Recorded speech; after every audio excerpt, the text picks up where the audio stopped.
First பாட்டே நம்மளோட பாதுகாப்பு ரொம்ப முக்கியம் நமக்கு. ஏன்னா நம்ம பாதுகாப்பு இல்லாமல் இருந்தோம் அப்படின்னா ஈஸியாக வந்து சேட்டன் ரிசீவ் பண்ணிடுவோம் நம்மளை. ஸோ பாதுகாப்போடு இருக்கணும். ஸோ எனக்கு ஒத்தாசை வரும் பர்வதங்களை நோக்கி நம்ம அந்த பாட்டு பாட போகிறோம். ஹல்லேலூயா.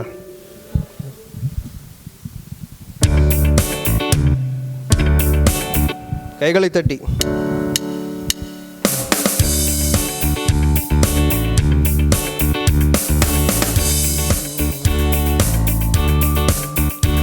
எனக்கு ஒத்தாசை வரும் பர்வதம் நேராய் என் கண்களை ஏறெடுப்பேன்.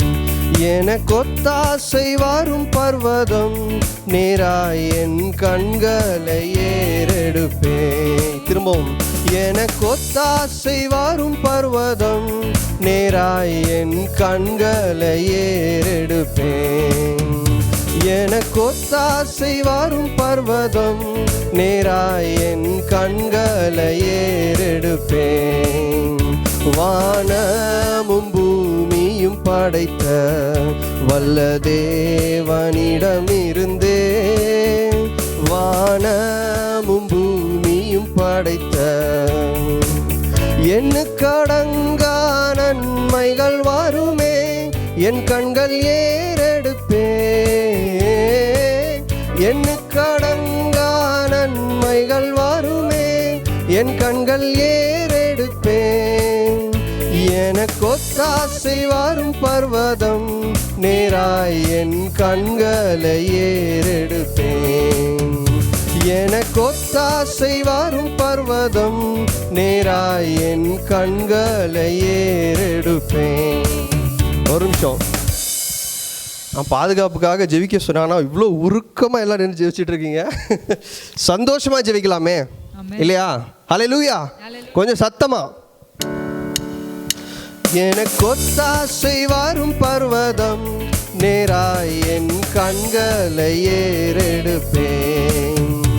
எனக்கு ஒத்தாசை வரும் பர்வதம் நேராய் என் கண்களை ஏறெடுப்பேன். மலைகள் பெயர்ந்தகன்றிடினும் நிலை மாறி புவி அகன்றிடினும், மலைகள் பெயர்ந்தகன்றிடினும் நிலை மாறி புவி அகன்றிடினும், மாறிடுமோ அவர் கிருபை என்னாலும் ஆறுதல் எனக்கவரே. மாறிடுமோ அவர் கிருபை என்னாலும் ஆறுதல் எனக்கவரே. எனக்கு ஒத்தாசை வரும் பர்வதம் நேராய் என் கண்களை ஏறெடுப்பேன். எனக்கு ஒத்தாசை வரும் பர்வதம் நேராய் என் கண்களை ஏறெடுப்பேன். என் காலை தள்ளாட ஓட்டார் என்னை காக்கும் தேவன் உறங்கார். என் காலை தள்ளாட ஓட்டார் இஸ்ரவேலை காக்கும் நல் தேவன் ராப்பகல் உறங்காரே. இஸ்ரவேலை காக்கும் நல் தேவன் ராப்பகல் உறங்காரே. எனக்கு ஒத்தாசை வரும் பர்வதம் நேராய் என் கண்களை ஏறெடுப்பேன். எனக்கு ஒத்தாசை வரும் பர்வதம் நேராய் என் கண்களை ஏறெடுப்பேன். வலப்பக்கத்தில் நிழல் அவரே, வலுவாமல் காப்பவர் அவரே. வலப்பக்கத்தில் நிழல் அவரே, சூரியன் பகலில் சந்திரன் இரவில் சேதப்படுத்தாதே. சூரியன் சந்திரன் இரவில் சேதப்படுத்தாதே. எனக்கு ஒத்தாசை வரும் பர்வதம் நேராய் என் கண்களை ஏறெடுப்பேன். எனக்கு ஒத்தாசை வரும் பர்வதம் நேராய் என் கண்களை ஏறெடுப்பேன். தீங்கும் என்னை அணுகாமல் ஆத்துமாவை காக்கும் நம் தேவன், ஏத்தீங்கும் என்னை அணுகாமல். போக்கையும் வாரத்தையும் பத்திரமாக காப்பாரே இது முதலாய். போக்கையும் வாரத்தையும் பத்திரமாக காப்பாரே இது முதலாய். எனக்கொத்தாசை வரும் பர்வதம் நேராய் என் கண்களை ஏறெடுப்பேன்.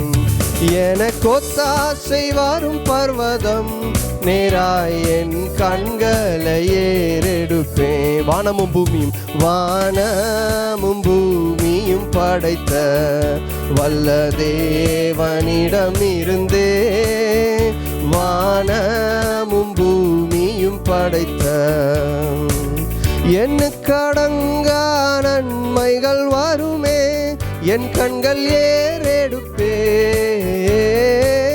எண்ணுக்கடங்கா நன்மைகள் வருமே, என் கண்கள் ஏறெடுப்பேன். எனக்கொத்தாசை வரும் பர்வதம் நேராய் என் கண்களை ஏறெடுப்பேன். எனக்கொத்தாசை வரும் பர்வதம் நேராய் என் கண்களை ஏறெடுப்பேன். அவர் நம் வலது பக்கத்தில் நிற்கிறவர், வலது பக்கத்தில் நிழல் அவரே, வலுவாமல் காப்பவர் அவரே, வல பக்கத்தின் நிழல் அவரே. சூரியன் பகலில் சந்திரன் இரவில் சேதப்படுத்தாதே.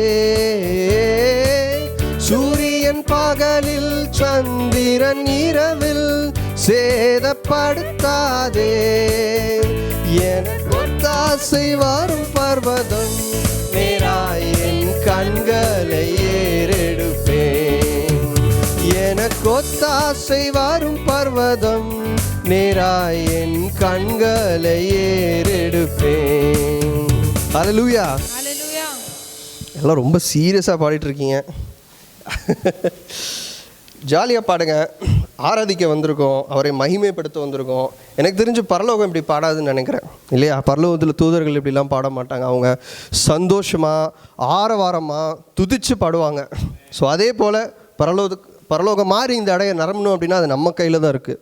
ஸோ நம்ம எந்தளவுக்கு சந்தோஷமாக துதிச்சு பாடுறோமோ அந்தளவுக்கு கர்த்தர் அவரோட பிரசன்னத்தினால் நம்ம நினைப்பார் என்று நாங்கள் விசுவசிப்போம். நம்ம வாழ்க்கையில் பல நேரத்தில் பார்த்திங்கன்னா கர்த்தர் நம்ம வாழ்க்கையில் என்ன செய்கிறார் நினைக்கிறாரோ, என்ன செய்யணும்னு நினைக்கிறாரோ அதை யாராலையும் தடுக்கவே முடியாது.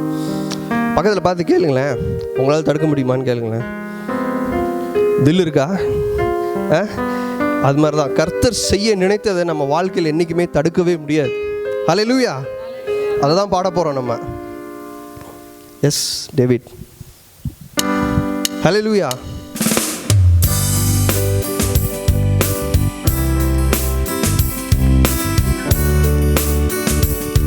கைகளை தட்டி, இன்னும் சத்தமா கைகளை தட்டி. கர்த்தர் செய்ய நினைத்தது அது தடைபடாது. என் தேவன் என்னை ஆசீர்வதித்தால் தடுப்பது யாரு? என் கர்த்தர் செய்ய நினைத்தது அது தடைபடாது.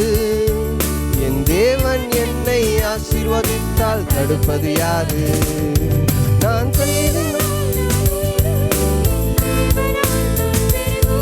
என் தேவனால் நான் உயருவேன், என் தேவனால் நான் பெருகுவேன். நிச்சயம் நடக்கும், நிச்சயம் நடக்கும். சுற்றி உள்ள கண்கள் அதை பார்க்கும். என்னை சுற்றி உள்ள கண்கள் அதை பார்க்கும். என் தேவனால் நான் உயருவேன், என் தேவனால் நான் பெருகுவேன்.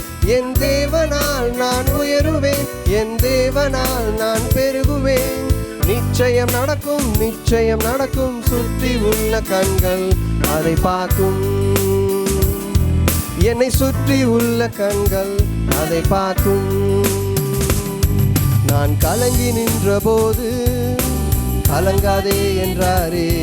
நான் தனித்து நின்ற போது இரு இருக்கிறேன் என்றாரே.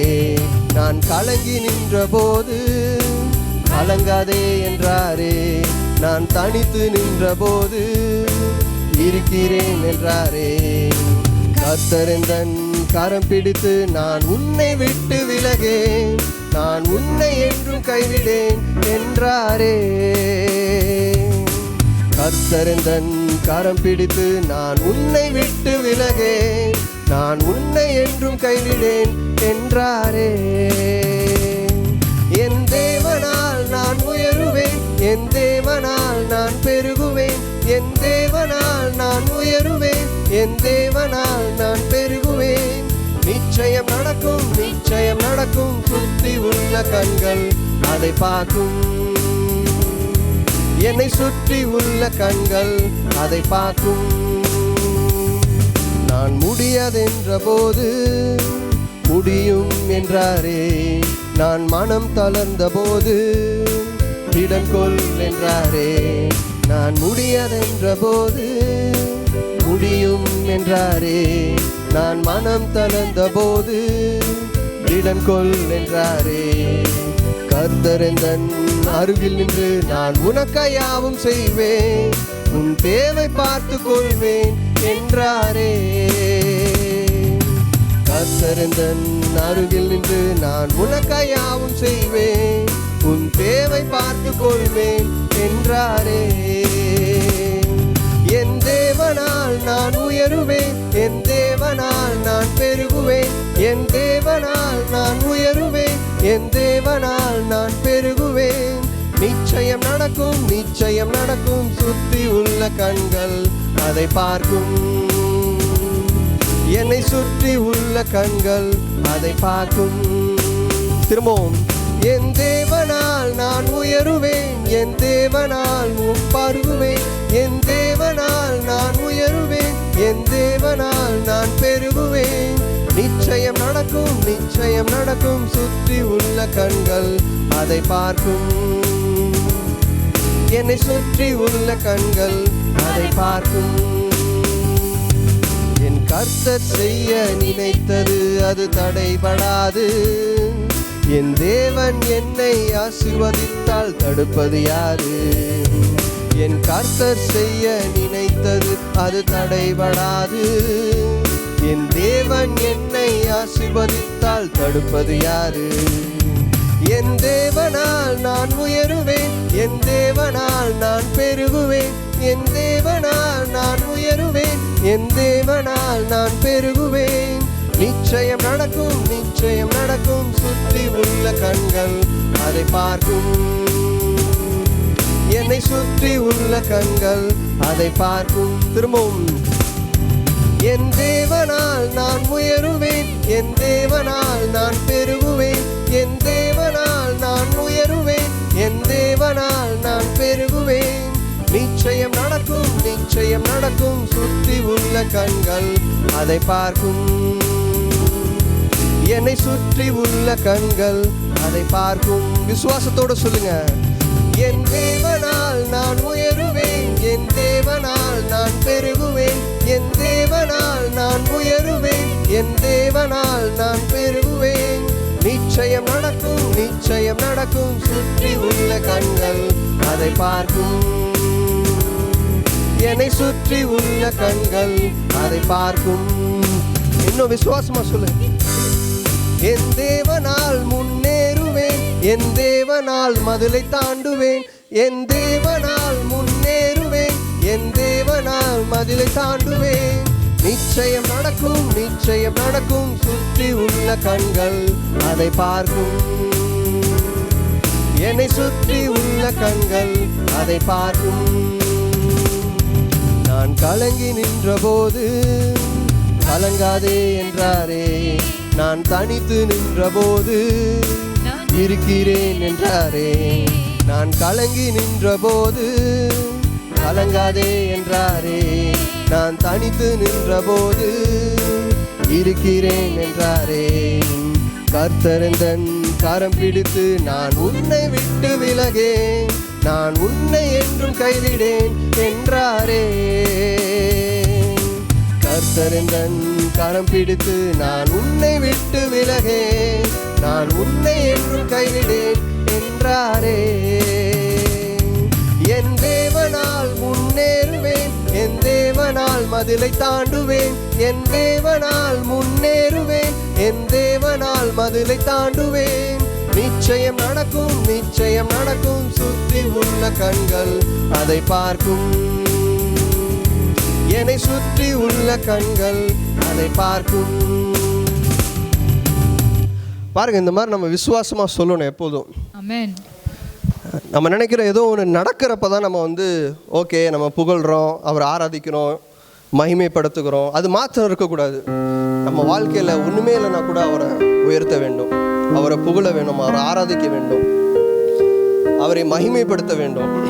அதுதான் விசுவாசம், அதுதான் இந்த பாட்டு. என் தேவனால் நான் உயருவேன், என் தேவனால் நான் பெருகுவேன். நான் உயரவே இல்லைனா கூட நான் உயருவேன் என்று சொல்லி நம்ம விசுவாசத்தோடு சொல்லணும். இன்னொரு தடவை நம்ம இந்த பாட்டை பாடலாம். இந்த இடத்த இந்த போர்ஷனை மட்டும் நம்ம பாடலாம் விசுவாசத்தோடு. Same song.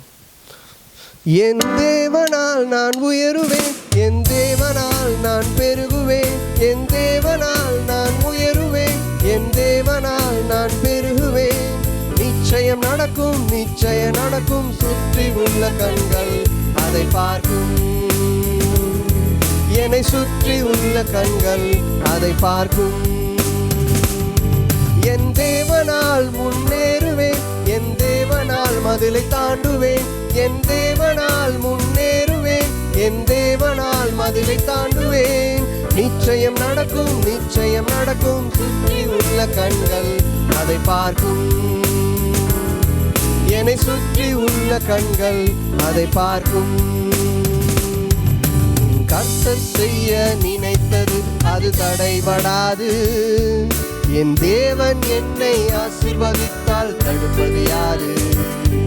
என் கர்த்தர் செய்ய நினைத்தது அது தடைபடாது, என் தேவன் என்னை ஆசீர்வதித்தால் தடுப்பது யாரு? என் தேவனால் முன்னேறுவேன், என் தேவனால் மதிலை தாண்டுவேன், என் தேவனால் முன்னேறுவேன், என் தேவனால் மதிலை தாண்டுவேன். நிச்சயம் நடக்கும், நிச்சயம் நடக்கும், சுற்றி உள்ள கண்கள் அதை பார்க்கும், என்னை சுற்றி உள்ள கண்கள் அதை பார்க்கும். ஹல்லேலூயா.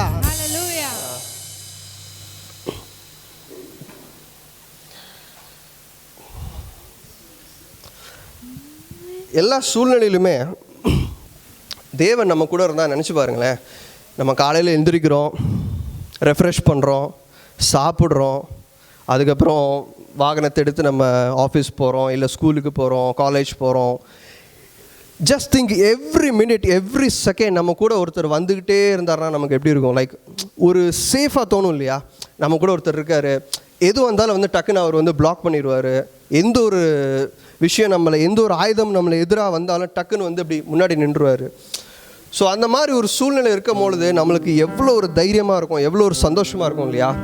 ஸோ அந்த மாதிரி நம்ம இயேசுவை நம்ம இன்றைக்கி கூப்பிட போகிறோம், இயேசுவை நம்ம சொல்ல போகிறோம். இயேசுவே எப்பொழுதும் என் கூட இருங்க ஆண்டவரே, எந்த நேரத்திலும் அவர்கிட்ட பேசிக்கிட்டே இருங்க.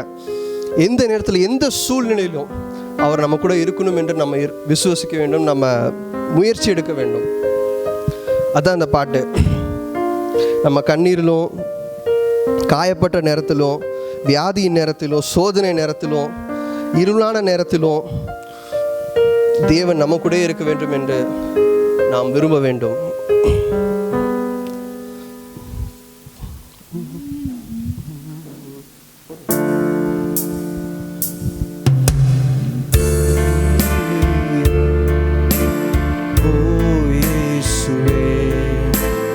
இல்லாமல் நான் வாழ முடியாது,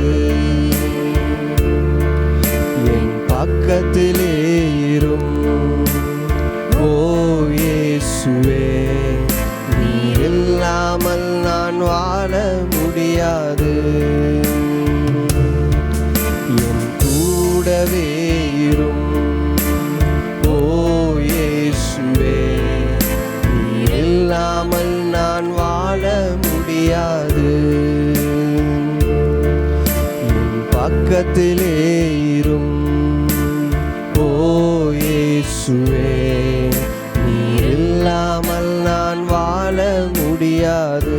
கண்களை மூடி நம்மளுடைய ஆவிக்குரிய கண்களை அவளை பார்த்து சொல்லுவோம்.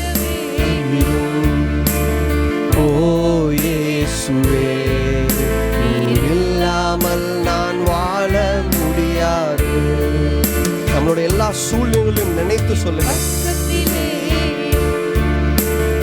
ஓ இயேசுவே, நீர் இல்லாமல் நான் வாழ முடியாது. இருளான வாழ்க்கையிலே வெளிச்சமானிரே, உயிரற்ற வாழ்க்கையிலே ஜீவனானிரே. இருளான வாழ்க்கையிலே வெளிச்சமானிரே, உயிரற்ற வாழ்க்கையிலே ஜீவனானிரே. என் வெளிச்சம் நீரே, என் ஜீவனும் நீரே, எனக்கெல்லாமே நீங்கதானப்பா. என் வெளிச்சம் நீரே, என் ஜீவனும் நீரே, எனக்கெல்லாமே நீங்கதானப்பா. என் கூடவே இரும் ஓ இயேசுவே, நீ இல்லாமல் நான் வாழ முடியாது. கண்ணீர்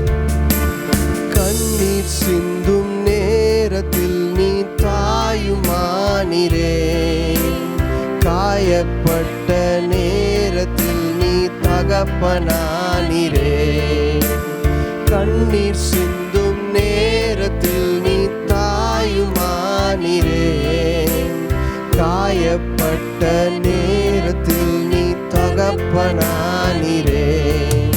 என் அம்மாவும் நீரே, என் அப்பாவும் நீரே, எனக்கெல்லாமே நீங்கதானப்பா. என் அம்மாவும் நீரே, என் அப்பாவும் நீரே, எனக்கெல்லாமே நீங்கதானப்பா. கூடவே இரும் ஓ இயேசுவே, நீ இல்லாமல் நான் வாழ முடியாது. திரும்பவும் கண்ணீர்லன்னு சொல்லு. கண்ணீர் சிந்தும் நேரத்தில் நீர் காயுமானிரே, காயப்பட்ட நேரத்தில் நீ தகப்பனானிரே.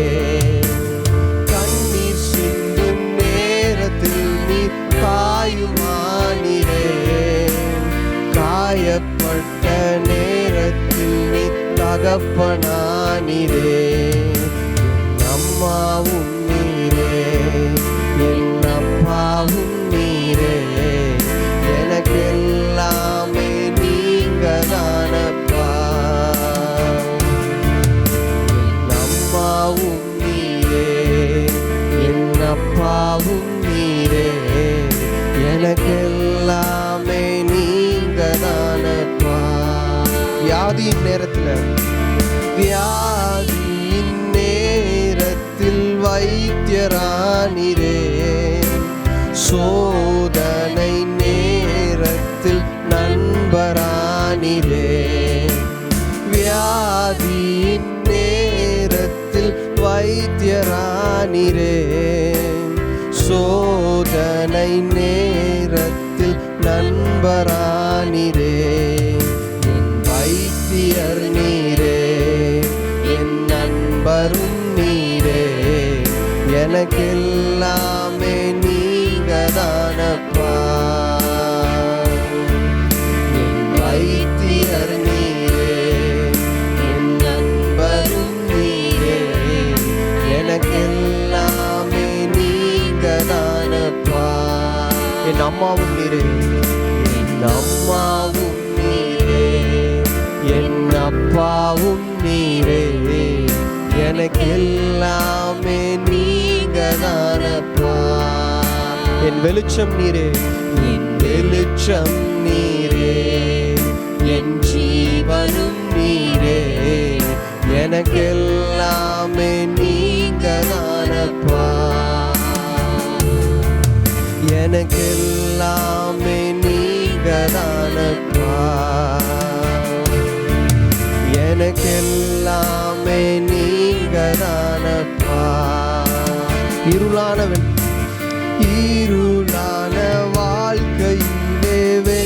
வெளிச்சமானிரே, உயிரற்ற வாழ்க்கையிலே ஜீவனானிரே, இருளான வாழ்க்கையிலே வெளிச்சமானிரே, உயிரற்ற வாழ்க்கையிலே ஜீவனானிரே, வெளிச்சம் நீரே, என் ஜீவனும் நீரே, எனக்கெல்லாமே நீங்கதானப்பா,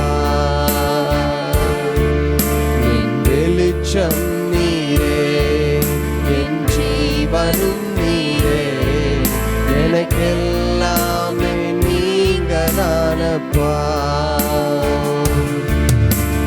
கண்ணீர் சிந்தும் நேரத்தில் நீர் தாயுமானிரே, காயப்பட்ட நேரத்தில் நீ தகப்பனானிரே, கண்ணீர் சிந்தும் நேரத்தில் நீ தாயுமானிரே, காயப்பட்ட நேரத்தில் நீ தகப்பனானிரே, என் அம்மாவும் நீரே, என் அப்பாவும் நீரே, எனக்கெல்லாமே நீங்கதானப்பா, என் அம்மாவும் நீரே, என் அப்பாவும் நீரே, எனக்கெல்லாமே நீங்கதானப்பா, என் வெளிச்சம் நீரே, என் வெளிச்சம் நீரே, என் ஜீவனும் நீரே, எனக்கெல்லாமே நீங்கதானப்பா, என் வைத்தியர் நீரே, என் வைத்தியர் நீரே, என் நண்பரும் நீரே, எனக்கெல்லாமே நீங்கதானப்பா, எனக்கெல்லாமே நீங்கதானப்பா, எனக்கெல்லாமே நீங்கதானப்பா. ஹல்லேலூயா, ஸ்தோத்திரம் ஆண்டவரே. அப்படியே கொஞ்ச நேரம் அவரை நோக்கி பாருங்க. ஸ்தோத்திரம் அப்பா, நன்றி செலுத்துகிறோம் அப்பா, எனக்கு எல்லாமே நீர்தானப்பா, என்னுடைய நண்பராய் இருக்கிறீரே, எனக்கு வெளிச்சமாய் இருக்கிறீரே, எனக்கு அம்மாவுமா இருக்கிறீரே, எனக்கு தகப்பனாய் இருக்கிறீரே, உமக்கு ஸ்தோத்திரம் அப்பா. என் வைத்தியராய் இருக்கிறீரே, என் நண்பராய் இருக்கிறீரே, நன்றி செலுத்துகிறோம் ஆண்டவரே. எங்கள் கூடவே இருக்கிறவரே நன்றி செலுத்துகிறோம் ஆண்டவரே. எங்கள் பக்கத்திலே வாசம் செய்கிறவரே நன்றி செலுத்துகிறோம் ஆண்டவரே. எங்கள் மேல் தங்கி இருக்கிறோம் ஆவியானவரே, உமக்கு நன்றி செலுத்துகிறோம் அப்பா. உமக்கு ஸ்தோத்திரம், உமக்கு நன்றி செலுத்துகிறோம், உம்மை உயர்த்துகிறோம், உம்மை ஆராதிக்கிறோம், மகிமைப்படுத்துகிறோம் அப்பா. ஸ்தோத்திரம் அப்பா, நன்றி செலுத்துகிறோம்.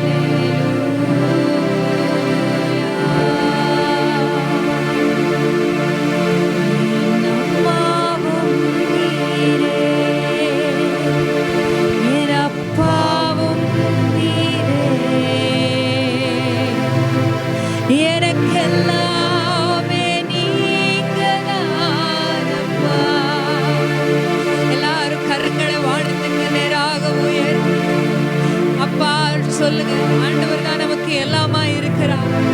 இதுவரைக்கும் நமக்கு தாய் தகப்பன் தான் இந்த உலகத்திலே மிகச்சிறந்த ஒரு அன்பை கொடுக்க முடியும்னு இந்த உலகம் சொல்லலாம். ஆனா அந்த அன்பை என் தகப்பன் கொடுக்கும் போது அந்த அன்பு இன்னும் பயங்கரமா புனிதப்பட்டு என் அம்மா அப்பாவை விட மிகவும் அதிகமாக நேசிக்கக்கூடிய மிகப்பெரிய உன்னதமான அன்பை கொடுக்கிற அவரை பார்த்து, அவரையே நீங்க என் அம்மா, நீ எங்க அப்பா, எனக்கு எல்லாமே நீங்க தான் சொல்லி உணர்ந்து ஒரே ஒரு நிமிஷம் எல்லாரும் அப்படியே ஒப்பு கொடுத்து பாடுவோமா? என் அம்மாவும் நீரே, என் அப்பாவும் நீரே, எனக்கெல்லாமே நீங்க தானப்பா. என் அம்மாவும் எல்லாரும் வாயை திறந்து எல்லாரும் அப்படியே பாடுங்க. உங்களை நீங்க எத்தனை வயசானாலும் சரி, உங்களுக்கு அம்மா அவர்தான், உங்களுக்கு அப்பா அவர்தான். உங்க தேவைகளை அறிந்த தேவன் அவர் ஒருத்தர் தான். உங்களுக்கு நீங்க என்ன தப்பு செஞ்சாலும், என்ன காரியம் அவரை விட்டு தூரம் போகிற மாதிரி நடந்திருந்தாலும் இன்னைக்கு ஒப்பு கொடுங்க. அவர் உங்களை பக்கமாய் அணைத்துக் கொள்ள போகிறார். அவர் நீங்க சேத்துக்குள்ள விழுந்திருந்தா கூட தன்னுடைய ரத்தத்தினால இன்றைக்கு கழுவி உங்களை சுத்திகரித்து உங்களை தூக்கி மடியில வச்சு அவர் என் பிள்ளை என்று கொஞ்சிக் கொண்டிருக்கிறார். தயவு செய்து அவரை பார்த்து பாடுங்க. எனக்கு எல்லாமே நீர்தான். என் அம்மாவும் நீரே, என் அப்பாவும் நீரே, எனக்கு எல்லாமே நீங்கதானப்பா. கடைசியா ஒரு முறை, என் அம்மாவும் நீரே, என் அப்பாவும் நீரே, எனக்கு எல்லாமே நீங்கதானப்பா. எங்களுக்கு எல்லாமே நீங்கதானப்பா. ஹல்லேலூயா. ஆண்டவரே, எங்கள் தேவைகளை அறிந்தவரே, எங்களுக்காக உம்முடைய வெளியேற பெற்ற அந்த ரத்தத்தை சிந்தி சிலுவையிலே சிந்தி ஆண்டவரே எங்களை மீட்டெடுத்தீரே. உம்மை விட்டு நாங்கள் தூரம் போயிருந்தாலும் இன்றைக்கு நீர் எங்களை அருகிலே வா என்று அழைத்து எங்களை உம்முடைய பிள்ளையாய் அணைத்துக் கொண்டு எங்களை முத்தம் செய்து எங்களை ஆண்டவரே அரவணைத்து உம்முடைய அன்பினால் மகிழ பண்ணி கொண்டிருக்கிறீரே.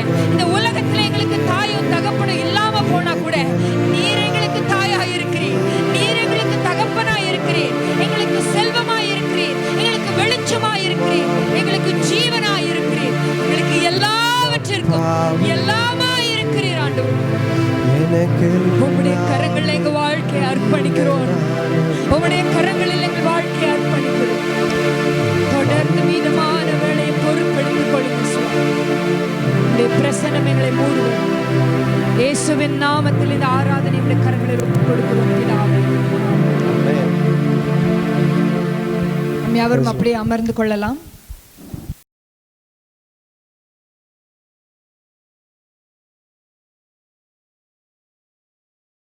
நான் இந்து ஃபேமிலி தான் வளர்ந்தேன், இந்து ஃபேமிலி வந்தேன். இப்போ ஒரு 3 வருஷமாக ஒரு சுசீலா சிஸ்டர் என்னை சர்ச்சுக்கு ரெண்டு கூட்டின்னு போனாங்க இந்திரா நகருக்கு. அதில் வந்து இப்போ நம்ம சர்ச்சில் வந்து நல்லா வந்து இம்ப்ரூவ்மெண்ட் ஆகல. ரொம்ப நான் உடம்பு சரியில்லாமல் ஒரு 8 லட்ச ரூபாய் செலவு பண்ணாங்க ஹாஸ்பிட்டலில். ரொம்ப கஷ்டத்தில் வந்து இப்போ ஓரளவுக்கு சந்தோஷமாக குடும்பத்தில் இருக்கிறேன். திருப்பி இப்போ வேலைக்கு வசூல் ரொம்ப கஷ்டப்பட்டிருந்தேன், வேலைக்கு நல்லா வச்சுருந்துச்சு. இப்போ அதுக்கு ரொம்ப கஷ்டத்தில் சந்தோஷமாக இருக்கிற கர்த்தர் பண்ணியிருக்கேன். பரிசுத்த நாமத்துக்கு ஸ்தோத்திரம். எனக்கு ஆண்டவர் இந்த வருஷத்தில் அநேக காரியங்கள் சந்தித்தார், நன்றி சொல்கிறேன். ஆனாலும் நாங்கள் எதிர்பார்க்காத 2 விஷயம் எனக்கு அதிசயமாக ஆண்டவர் வழிநடத்தி கொடுத்துருக்காரு. நாங்கள் இங்கே தமிழ்நாட்டிலேருந்து வந்தவங்க தான், ஆர்மி சர்வீஸு, இங்கே பிள்ளைங்க படிப்பால் இங்கே செட்டில் ஆகிறதா ஆயிடுச்சு. சரி, ஒரு வீடு எடுக்கணும்னு சொல்லி ரொம்ப ஆசை. எங்கள் வீட்டுக்காரர் ரொம்ப ட்ரை பண்ணார். ஒரு அப்பார்ட்மெண்ட்டுக்கு போய்ட்டு நாங்கள் காசு கொடுத்துட்டு சரி மனசு அங்கேருந்து ஏனோ ஆண்டவர் அதை நிறுத்தினார். அப்போ நான் மனசு ரொம்ப கஷ்டப்பட்டு வீடு வாய்க்காமல் போச்சேன்னு மனசுக்கு ரொம்ப வருத்தமாக இருந்துச்சு. ஆனால் யோசனையில் பெரியவர், செயல்களில் வல்லவர், நம்ம விட அதிகமாக யோசிக்கிறவர். எனக்கு இப்போ ஆண்டவர் நாங்கள் ஒரு ஆஃப் சைட்டு கிடைச்சா போதும் நம்ம பட்ஜெட்டில்னு அலைஞ்சிட்டு இருந்தோம். ஆண்டவர் கர்த்தருடைய கிருபையால் அவருடைய சித்தப்படி எங்களுக்கு ஃபுல் சைட்டே இப்போ எங்களுடைய பட்ஜெட்டில் எங்களுக்கு ஆசீர்வதிச்சு கொடுத்துருக்காரு. கர்த்தருடைய பரிசுத்த நாமத்துக்கு ஸ்தோத்திரம், நன்றி, கோடான கோடி நன்றி.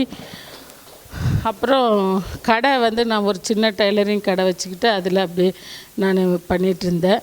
இந்த வருஷம் என் பொண்ணு 10th இருக்கிறதால முடியாது, நீ கடை எடுத்துடுன்னு சொல்லிட்டாரு. அவளை டியூஷன் எடுத்துகிட்டு போகிறதுக்கு வரத்துக்காகவும் நான் கடையை எடுத்துட்டேன். இனிமேல் உனக்கு கடை வேண்டாம் மம்மி, நீ வீட்டில் இரு, அவ்வளோதான், வீட்டை பார்த்துக்கோ, அக்காங்க நாங்கள் எல்லாம் பிஸியாக இருக்கணும், பிள்ளைங்க அவரு எல்லாம் பேசிட்டப்போ அதை பற்றி நான் ஜெபிக்க கூட இல்லை ஆண்டவர்கிட்ட. சரி, நீ நம்ம அவ்வளோதான், வீட்டோட தான் அப்படி கொடுக்குறத வச்சு அட்ஜஸ்ட் பண்ணணுன்னு நினச்சேன். அதுலேயே என்னை ஆண்டவர் விட்டு கொடுக்காம எனக்கு வீட்டுக்கு பக்கத்துலேயே ஒரு 10 வீடு தள்ளியே எனக்கு கடையை ஆசீர்வதிச்சார். இப்போ நான் கடை ஓப்பன் பண்ணி 20 days மேலே ஆகுது. முந்தைய விட இப்போ ரொம்ப நல்லா பண்ணிக்கிட்டு இருக்கேன், நல்லா வேலை வருது. அது ஆண்டவருடைய சித்தம், அவரோட கிருபை, அவரோட தயவு இருக்குது. எங்களுக்காக ஜெபிக்கிற ஊழியக்காரங்க குடும்பங்களுக்காக நாங்களும் ஜெபிக்கிறோம். ஊழியக்காரங்க வார்த்தையை பலப்படுத்துகிற ஊருக்கு ஊழியக்காரங்க வார்த்தையை அக்கனியாக ஜோலியாக எழுப்புகிற ஆண்டவர் அவங்க குடும்பங்களையும் அவங்க பிள்ளைங்களையும் வேலைகளையும் ஆசீர்வதிக்கணும்னு இந்த நேரத்தில் நான் வேண்டிக்கிறேன். அல்லேலூயா. பரிசுத்த நாமத்துக்கு ஸ்தோத்திரம்.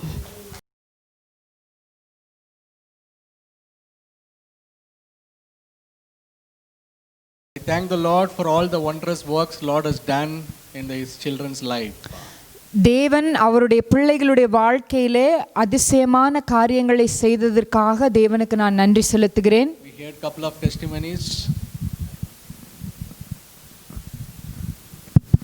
heard couple of testimonies. நாம ரெண்டு சாட்சிகளை கேட்டோம். And there are many other testimonies I'm hearing in the past. கடந்த நாட்களிலே அநேக சாட்சிகளை நாங்கள் கேட்டுக்கொண்டிருக்கிறோம். Though the world is going through a very tough situation, but God is so gracious for His children. உலகம் என்னதான் கடினமான ஒரு சூழ்நிலைக்குள்ளாய் கடந்து சென்றாலும் தேவன் அவருடைய பிள்ளைகளுக்கு நிறைய அற்புத காரியங்களை செய்து கொண்டிருக்கிறார். How many of us can say God is good at all the times in my life? எத்தனை பேர் சொல்ல முடியும் தேவன் எனக்கு எல்லா நேரத்திலும் நல்லவராக இருக்கிறார் என்று? Amen. Amen. The lockdown is for the world, but the heaven can never be locked for us. லாக்டவுன்ங்கிறது இந்த உலகத்துக்கு தான். ஆனா பரலோகம் நமக்கு ஒருபோதும் அடைக்கப்படுவதே இல்லை. Praise be to God. தேவனுக்கு மகிமை உண்டாவதாக. Today for a meditation, let's turn our Bibles to Ephesians 6 verse 17. இன்றைக்கு நம்முடைய தியானத்திற்கு என்று வேதாகமத்திலே எபேசியர் 5வது அதிகாரம். Ephesians 6 verse 17. 6வது அதிகாரம் 17வது வசனம். எபேசியர் 6வது அதிகாரம் 17வது வசனத்தை எடுப்போம். The word says, take the helmet of salvation. வார்த்தை சொல்லுகிறது இரட்சண்யம் என்னும் தலை சீராவை எடுத்துக்கொள்ளுங்கள். Take the helmet of salvation. இரட்சண்யம் என்னும் தலை சீரா. If you turn your Bibles to 1 Thessalonians 5 verse 8, 1 தெசலோனிக்கேயர் 5:8 நீங்க பார்த்தீங்கன்னா the word says, let us be self-controlled, putting on faith and love as breastplate, and hope of salvation as a helmet. பகலுக்குரியவர்களாகிய நாமோ தெளிந்தவர்களாயிருந்து விசுவாசம் அன்பு என்னும் மார்க்கவசத்தையும் இரட்சிப்பின் நம்பிக்கை என்னும் தலைச்சீராவையும் தரித்து கொண்டிருக்க கடவோம். See, the word says, take the helmet of salvation. So வார்த்தை என்ன சொல்லுகிறது? இரட்சண்யம் என்னும் தலைச்சீராவை எடுத்துக்கொள்ளுங்கள். Take. எடுத்துக்கொள்ளுங்கள். Take. எடுத்துக்கொள்ளுங்கள். So taking is your responsibility and my responsibility. ஆகவே எடுத்துக்கொள்வது என்பது உங்களுடையது மற்றும் என்னுடைய பொறுப்பு. God don't force anyone. யாரையும் தேவன் கட்டாயப்படுத்துவதில்லை. He doesn't compel anyone. யாரையுமே அவர் கட்டாயப்படுத்தி எதையும் செய்வதில்லை. It's a choice. அது உங்களுடைய விருப்பம். But God says, take the helmet of salvation. ஆனால் தேவன் சொல்லுகிறார் தலைச்சீரா இரட்சண்யம் என்னும் தலைச்சீராவை எடுத்துக்கொள்ளுங்கள் என்று சொல்லுகிறார். Why do we wear this helmet of salvation? எதற்காக நாம் இந்த தலைச்சீராவை இரட்சண்யம் என்கிற தலைச்சீராவை நாம் எதற்காக அணிந்து கொள்ள வேண்டும்? What's the necessity? அதனுடைய தேவை என்ன? Why do you wear the helmet when you're riding a two-wheeler?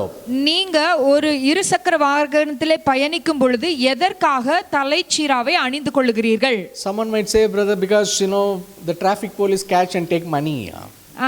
ஒரு சிலர் என்ன சொல்லுவீங்க, டிராஃபிக் போலீஸ் வந்து திடீர்னு பிடிச்சாருன்னா காசு வாங்குவாரு, அதனால. Is that so? அதுக்காகவா போடுறீங்க? Why do we wear helmet when we are riding two wheelers? Two வீலர்ல போகும்போது எதுக்காக ஹெல்மெட் போடுறீங்க? To protect our head.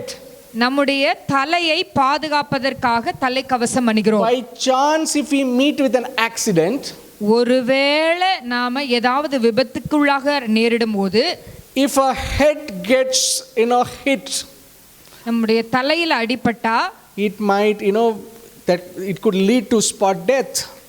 அது அந்த இடத்திலேயே உயிரிழப்பு நேரிடுவதற்கு கூட சென்றுவிடும். Or it could lead to a very critical condition. அல்லது மிகவும் மோசமான ஒரு நிலைக்கு நம்மளை தள்ளுவதற்கு வாய்ப்புகள் இருக்கிறது. To avoid this, government has brought a rule telling wearing the helmet is a must. இவைகளை தவிர்ப்பதற்காக நம்முடைய அரசாங்கம் என்ன சொல்லுகிறது? தயவு செய்து தலைக்கவசத்தை அணியுங்கள் என்று சொல்லுகிறது. These days government has made a rule, even the pillion rider should wear the helmet. இப்போ இந்த காலகட்டத்தில் கூட பயணிக்கிறவங்களும் அந்த தலைக்கவசத்தை அணிய வேண்டும் என்று அரசாங்கம் உத்தரவிட்டிருக்கிறது. Why? ஏன்? Only is the life who is riding, is it important? The person who is sitting in the back, is it not important? ஏன் முன்னாடி அந்த வண்டியை ஓட்டுகிறவர்களுடைய உயிர் மட்டும்தான் முக்கியமா, பின்னாடி உட்கார்ந்துருக்கிறவங்க உயிர் முக்கியம் இல்லையா? So the life is important. To safeguard the life, government insists to wear the helmet. ஆகவே வாழ்க்கை ஜீவன் என்பது மிகவும் முக்கியமான ஒரு விஷயம். அதனால அதை பாதுகாப்பதற்காக நம்முடைய அரசாங்கம் நமக்கு இப்படிப்பட்ட கட்டளைகளை Here the போட்டிருக்கிறது. Bible says, take the helmet of salvation. ஆனா நமக்கு வேதம் என்ன சொல்லுகிறது? இரட்சணியம் எனும் தலைச்சீராவை எடுத்துக்கொள்ளுங்கள். Why do we need this helmet of salvation? நமக்கு இந்த தலைச்சீரா தலைக்கவசம் எதற்கு தேவை? If you turn your Bibles to 2 Corinthians, 2 கொரிந்தியர் 10th chapter, 4th and 5th verse.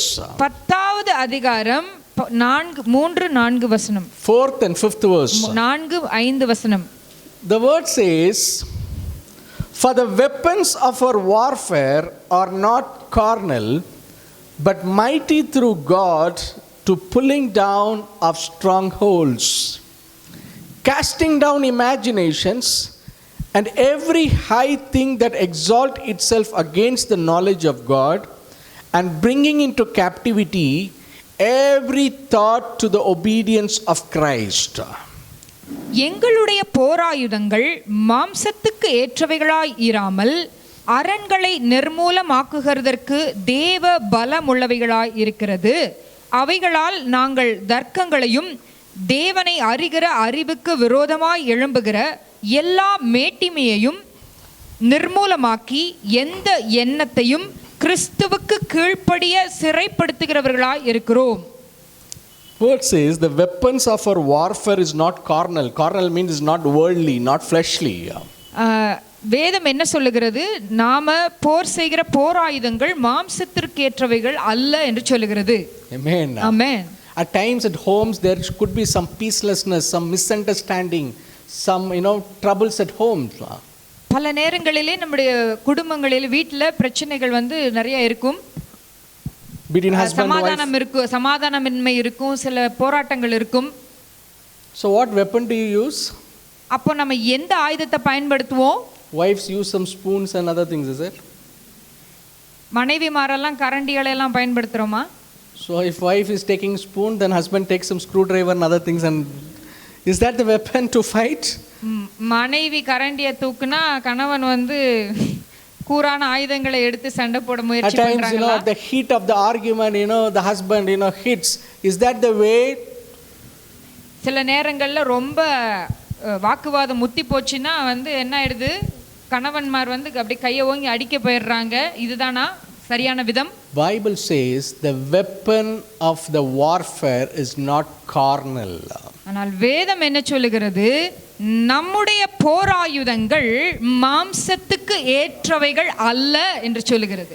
At home, if there is a misunderstanding, if there is a peacelessness, if there is some kind of peacelessness at home, we should understand there is some spiritual warfare happening.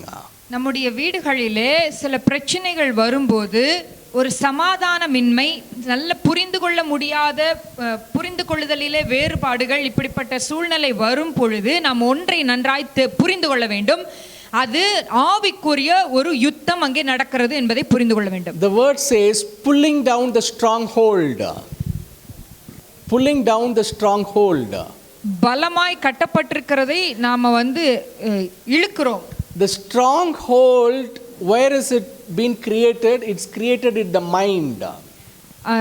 அந்த stronghold. கட்டு அது பலமான அந்த கட்டு எங்க உருவாகுது அப்படின்னா அது முதல்ல நம்முடைய சிந்தனையில தான் உருவாகிறது.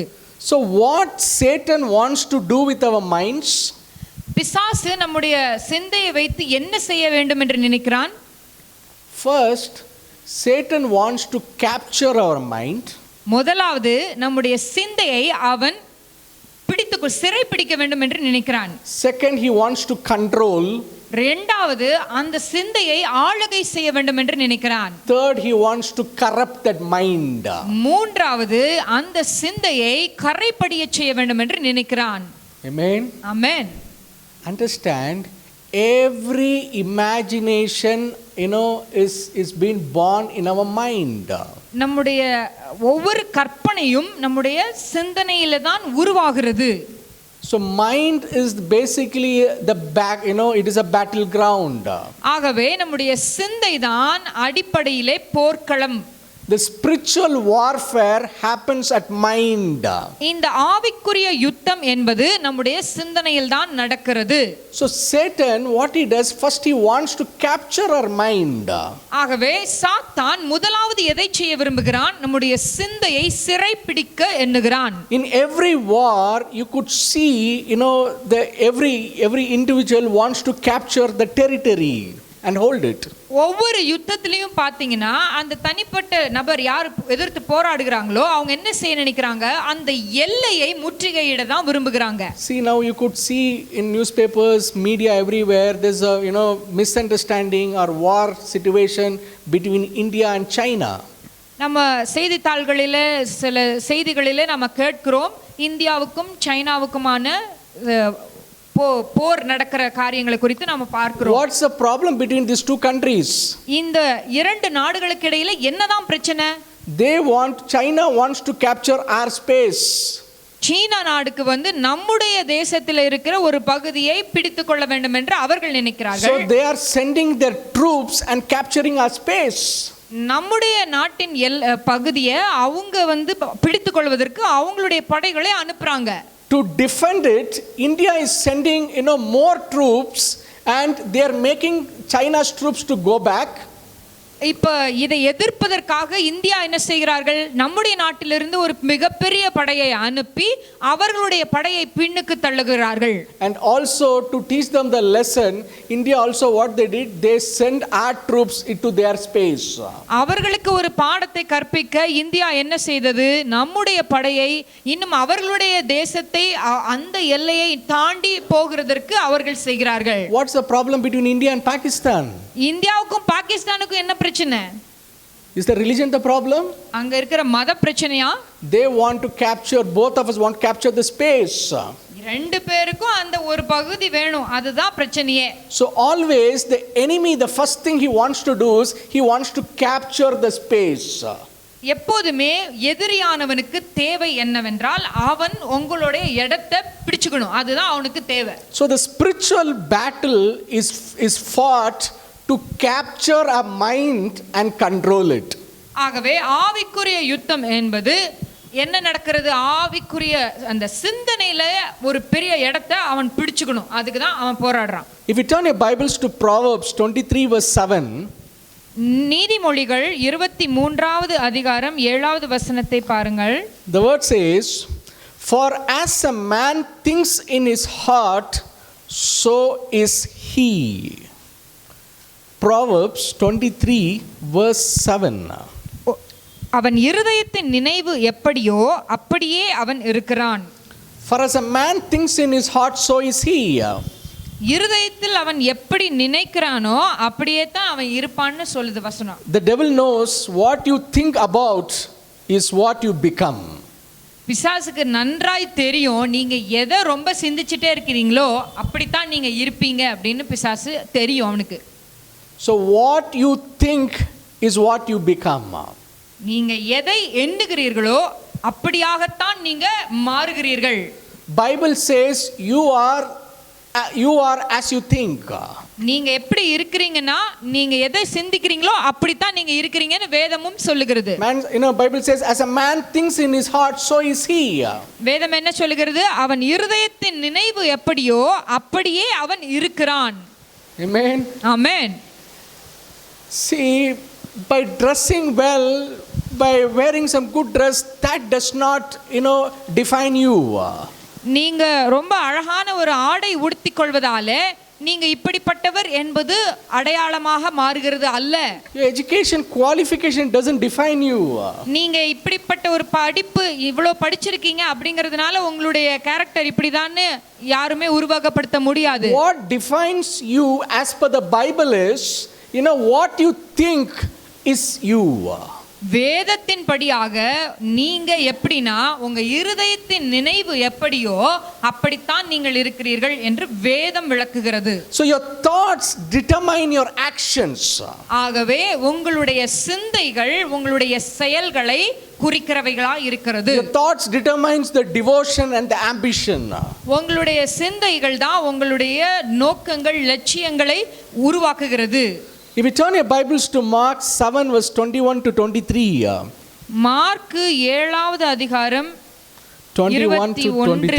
21 23 வரைக்கும். The word says, from within out of men's hearts come evil thoughts, sexual immorality, theft, murder, adultery, greed, malice, deceit, lewdness, envy, slander, arrogance and folly.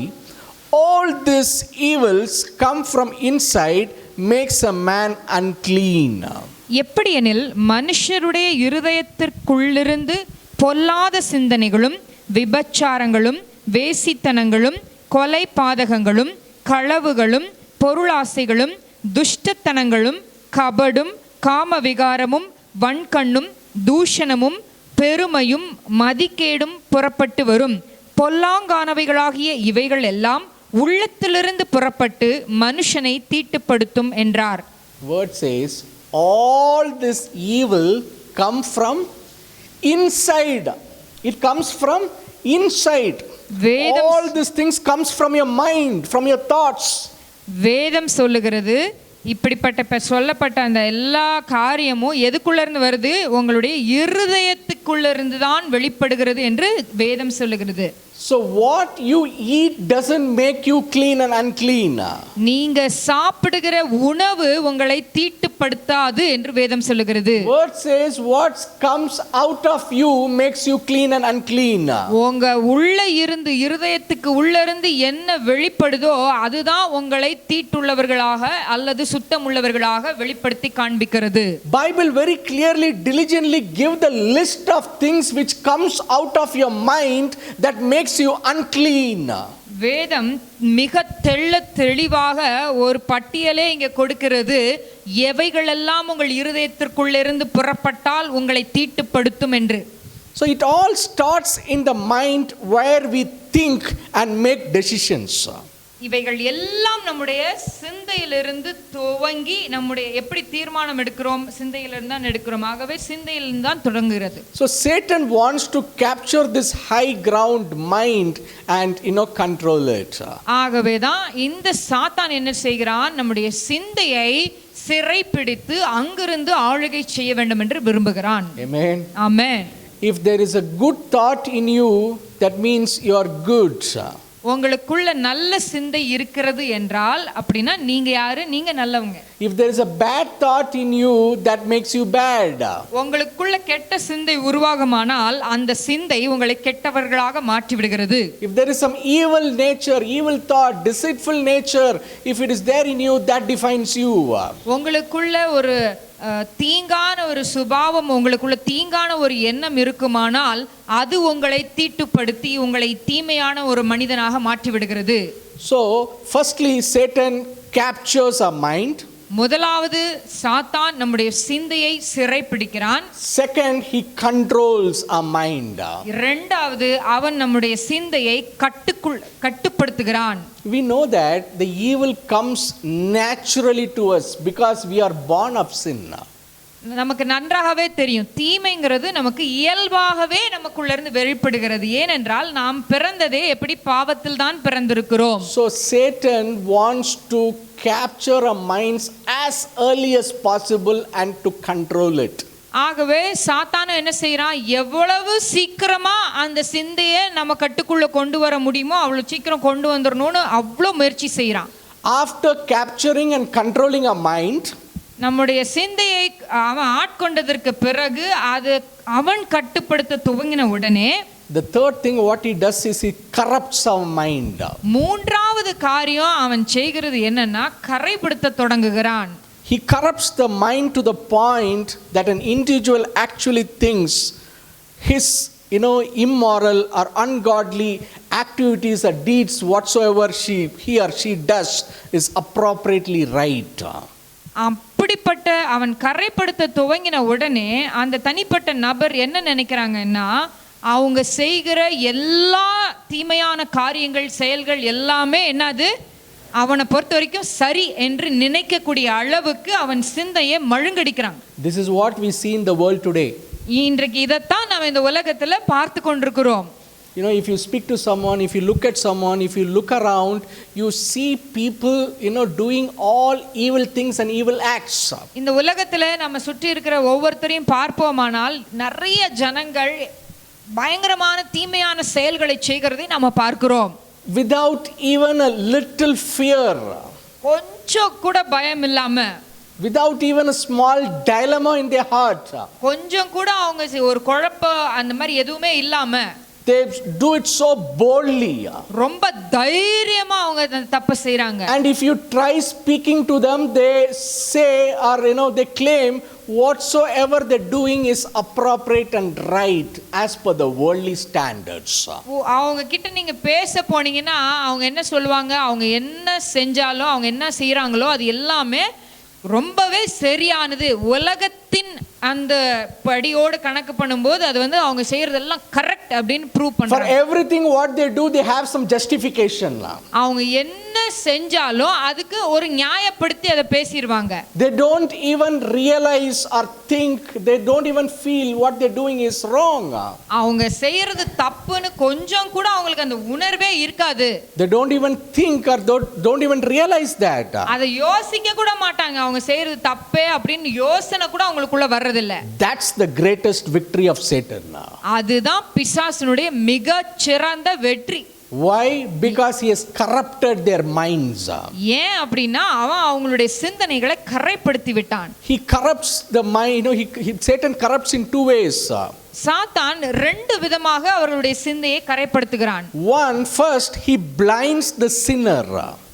முதலாவது அவன் என்ன செய்றான், அந்த பாவம் செய்கிற ஒரு மனுஷனை குருடனா மாத்திடுறான்.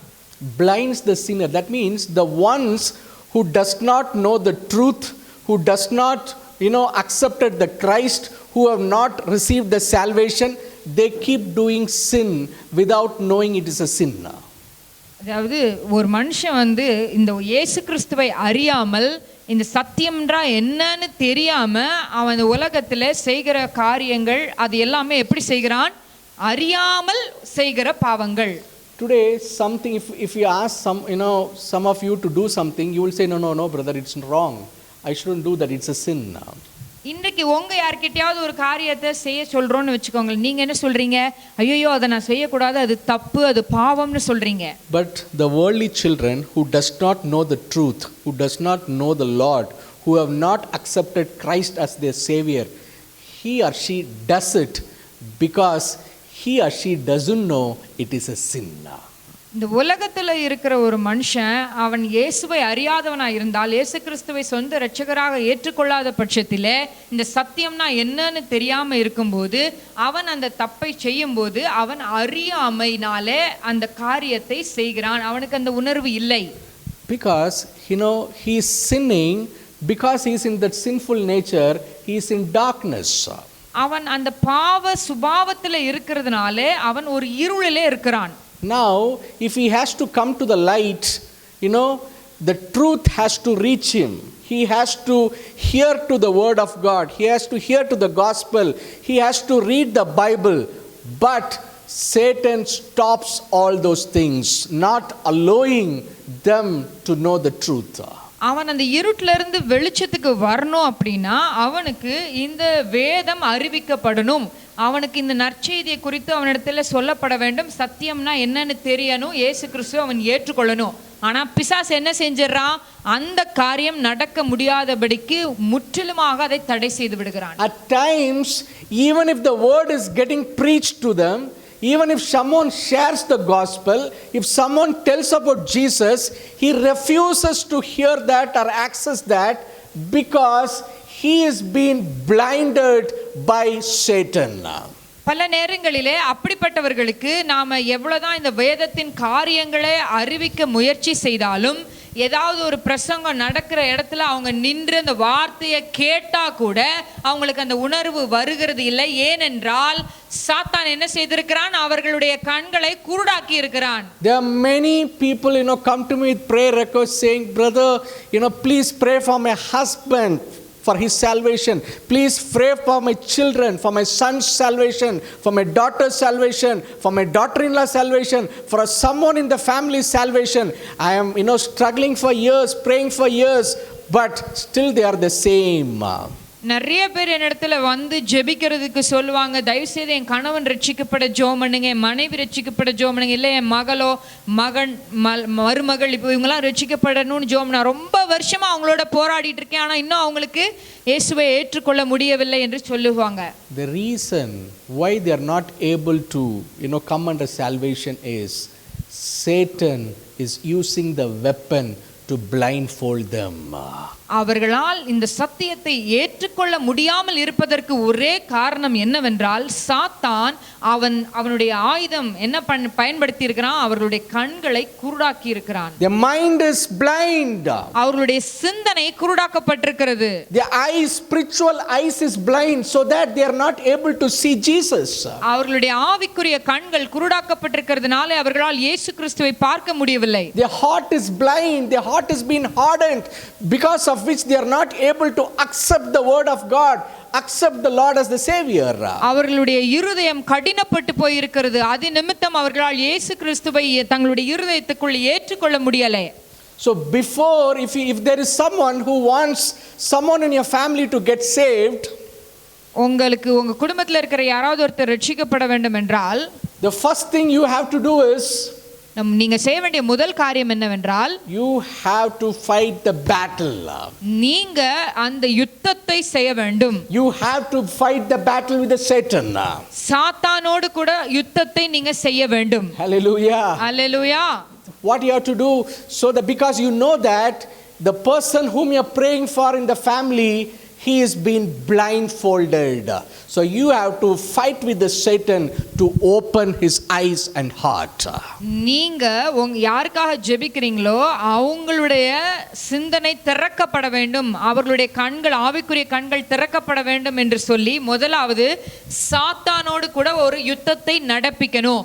அந்த யுத்தத்தை நீங்க செய்து வெற்றி கொள்ளும் போது அவர்களுடைய கண்கள் திறக்கப்படும். When God gives you that victory, தேவன் உங்களுக்கு அந்த வெற்றியை கொடுக்கும்போது, then until now, Satan has captured, controlled and corrupted your family members' mind. நீங்க அந்த காரியத்தை செய்யறதுக்கு முன்னாடி வரைக்கும் அவங்களுடைய மனநிலை எப்படி இருந்தது? பிசாசினால் ஆட்கொள்ளப்பட்டு அவனால் கட்டுப்படுத்தப்பட்டு அவனால் கரைப்படுத்தப்பட்டு ஒரு நிலையில இருந்துச்சு. Now as you are fighting the battle, இப்ப நீங்க அந்த யுத்தத்தை செய்யும் போது, now the first thing his blindfolded eyes and heart is getting opened. அவன் குருடாக்கப்பட்டு வைத்திருந்த ஆவிக்குரிய கண்களும் அந்த சிந்தனையும் இருதயமும் திறக்கப்படுகிறது. And you are speaking the word of God. You are bringing the light into his heart and the spirit and soul. நீங்க அந்த வார்த்தையை, தேவனுடைய வார்த்தையை அவங்களுக்குள்ள பேசுறீங்க. அந்த வார்த்தை என்ன செய்யறது? அந்த ஆத்மாவுக்குள்ள, அந்த இருதயத்துக்குள்ள, அந்த சிந்தனைக்குள்ள வெளிச்சத்தை கொண்டு வருகிறது. So first he blindfolds the sinner. ஆகவே முதலாவது அவன் கண்களை குருடாக்கு, அந்த பாவியினுடைய சிந்தனையை குருடாக்குறான். Second, he deceives the saved. ரெண்டாவது அவன் செய்யறது என்னன்னா, ரட்சிக்கப்பட்டவங்களையும் அதாவது மீட்கப்பட்டவர்களையும் அவன் என்ன செய்கிறான்? ஏமாற்றுகிறான், வஞ்சிக்கிறான். If you turn your Bibles to Matthew 22 verse 37, மத்தேயு 22:37 the word says, you shall love the Lord your God with all your heart, with all your soul and with all your mind. இயேசு அவனை நோக்கி, உன் தேவனாகிய கர்த்தரிடத்தில் உன் முழு இருதயத்தோடும் உன் முழு ஆத்துமாவோடும் உன் முழு மனதோடும் அன்பு கூர்வாயாக. Amen. Amen. What does the word say? வார்த்தை என்ன சொல்லுகிறது? You shall நீங்க love the Lord your God with all your mind. உன் தேவனாகிய கர்த்தரிடத்தில் உன் முழு மனதோடும், With all your mind. உன் முழு மனதோடும். You can't just give the part of the mind to the Lord and part of the mind to, something else. நீங்க ஆண்டவருக்கு உங்க மனதின் ஒரு பகுதியை அவருக்கு கொடுத்துட்டு இன்னொரு பகுதியை வேற ஒருத்தருக்கு அப்படிலாம் கொடுக்க முடியாது. வேற ஆளுக்கும் இல்லை, வேற எந்த உலக பிரகாரம் வேற காரியங்களுக்கும் கொடுக்க முடியாது. You can't give the part of the mind to the Lord and the part of your mind to something else or someone else in this world.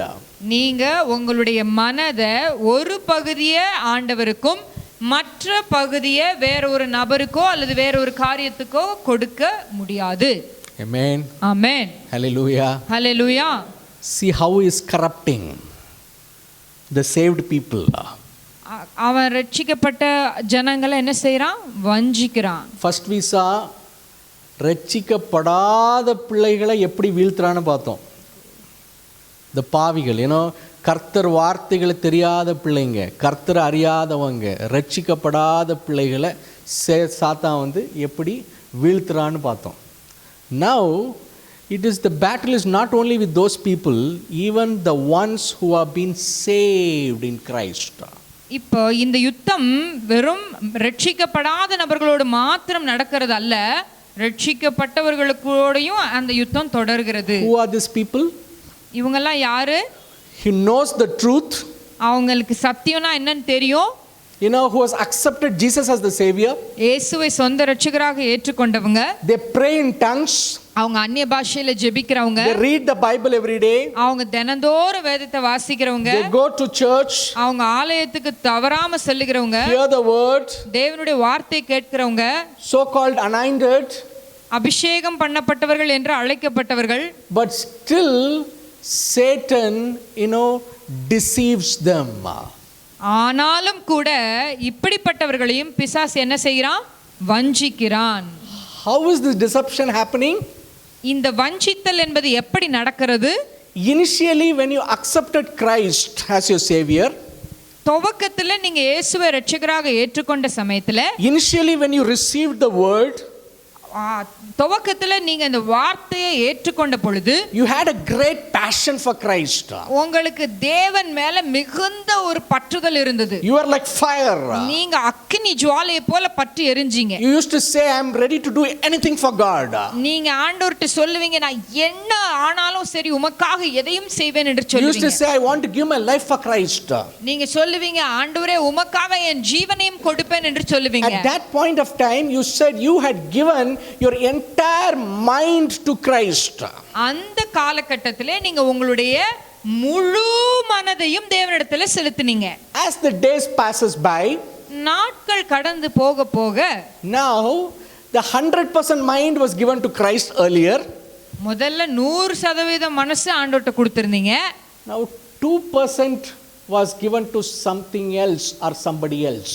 இப்ப 2% என்ன ஆகுது? வேற யாருக்கோ அல்லது வேற ஏதோ ஒரு விஷயத்துக்கு கொடுக்குறீங்க. Brother, 2% தானே. What will this 2% do? This 2% is nothing but capturing. இந்த 2% என்பது ஒன்றுமில்லை, அது என்னது? பிசாசு உங்களை அப்படியே சிறை பிடிக்க முயற்சி செய்யறான்னு அர்த்தம். ஃபர்ஸ்ட்ல இப்படி தான் அந்த மைண்ட்ல ஒண்ணுமே இல்லை. நான் ஒரு கர்ச்சீஃபை போட்டு இப்போ சீட் பிடிக்கிறான். He is putting a kerchief and occupying the mind. How much? 2% only. Now this 2% slowly get increased to 5, 10, 20, 30. இந்த 2% ஆரம்பிக்கிறது, அதுக்கப்புறம் 5%, 10%, 20, 30 அப்படியே கொஞ்சம் கொஞ்சமா நகர்ந்து வருது. Amen. The part of the mind is given to somebody else. உங்கள் மனதின் ஏதோ ஒரு பகுதி வேற ஏதோ ஒரு காரியத்துக்கு கொடுக்கப்படுகிறது. Amen. Amen. Some people say, brother, I'm very rightful. I don't smoke, I don't drink very often. I'm occasional drinker, occasional smoker. Have you heard that word? Occasional. Occasional means if there is a get together, Yearly once if they see some friends, at that point of time, not for me, for my friend's sake, for my uncle's sake, I smoke. I'm occasional smoker. நிறைய பேர் சொல்கிறத கேட்டிருப்பீங்களா, நான் ரொம்ப நல்லவன், நான் வந்து தண்ணி அடிக்கிறது இப்படி புகைப்பிடிக்கிறது இந்த பழக்கம்லாம் எனக்கு இல்லவே இல்லை, எப்பயாவது ஒரு தடவை தான் நான் வந்து அதை செய்வேன், அதுவும் எனக்காக இல்லை எங்கள் மாமாவுக்காக இல்லை எங்கள் ஃப்ரெண்டுக்காக அப்படின்னு சொல்லி எப்பயாவது தான் அப்படின்னு சொல்லுவாங்க. This occasional smoker and drinker, slowly it becomes what? From 1 year, it becomes 6 months once, then 3 months once, then 2 months once, then finally it becomes weekly once, and then it becomes daily once also. And finally, you know what they say? What they say, you know what they say? Doctors has told, every day drinking, taking a small kind of alcohol is good for health. இந்த வருஷத்தில் ஒரு தடவை குடிச்சிக்கிட்டு இருந்த ஆள் இப்போ என்ன பண்ண ஆரம்பிக்கும்னா, வருஷத்துல இருந்து மாதம் 6 மாதத்துக்கு ஒருக்கான ஆரம்பிக்கும், அதுக்கப்புறம் மாதத்துக்கு ஒருக்கான ஆரம்பிக்கும், அப்புறம் வாரத்துக்கு ஒருக்க, அதுக்கப்புறம் தொடர்ந்து அப்படியே டெய்லி குடிக்கிறது. அப்புறம் கடைசியாக என்ன சொல்லுவாங்க, டாக்டர் சொல்லியிருக்காரு ஒரு நாளைக்கு இவ்வளோண்டு குடிச்சா உடம்புக்கு ரொம்ப நல்லதுன்னு சொல்லியிருக்கிறாரு அப்படின்னு சொல்லுவாங்க. Not only smoking and drinking. புகைப்பிடிப்பதும் குடிப்பதும் மாத்திரம் அல்ல, It could be anything. அது எதுவாக வேண்டா இருக்கலாம். At times gossiping. சில நேரத்தில் புரணி பேசுறது கூட. I mean, you might, initial days, you'll tell, no, I'm not interested in that. I'm not interested in all those things. I'm not interested. ஆரம்ப நாட்களில் நம்ம என்ன செய்வோம், ஐயோ எனக்கு இதெல்லாம் பிடிக்காதுப்பா, இதெல்லாம் வேண்டாம், இதெல்லாம் வேண்டாம் அப்படின்னு சொல்லுவோம். Someone speaks about a specific person, a specific family, they'll come and say, that person what you told, அது நான் அன்னைக்கே நினச்சேன், ஆடின ஆட்டம் கொஞ்சமாக ஆடினாவா, I thought அந்த ஃபேமிலியில் இப்படி நடக்கும்னு எனக்கு தெரியும், அந்த பிள்ளை இப்படி பண்ணுன்னு எனக்கு தெரியும். Gossiping. You know what's gossiping? You're giving your mind. புரணி பேசுதல் கூட என்ன, யாருக்கோ நம்ம வந்து மனதில் ஒரு பகுதியை வேற ஒரு காரியத்துக்கு கொடுக்க. Arrogance, sexual immorality, lust, lewdness, malice, deceitfulness. It could be anything. விபச்சாரம், வேசித்தனம், இச்சை, வேற எந்த காரியமாக இருக்கலாம், எது வேணாலும் நம்முடைய மனதின் ஒரு பகுதியை திருடலாம். Anything. எது வேணுமானாலும் நம்முடைய மனதை திருடலாம். Initially Satan will only capture a small space in your mind. துவக்கத்துல அப்படியே ஒரு சின்ன இடத்தை தான் அவன் பிடிக்கிறதுக்கு முயற்சி செய்வான். He captures. அவன் பிடிச்சிருவான். You know why he does that? ஏன் அவன் செய்யறான் தெரியுமா? Because he knows the word. ஏன்னா அவனுக்கு வார்த்தை தெரியும். The word says, you shall love the Lord your God with all your mind.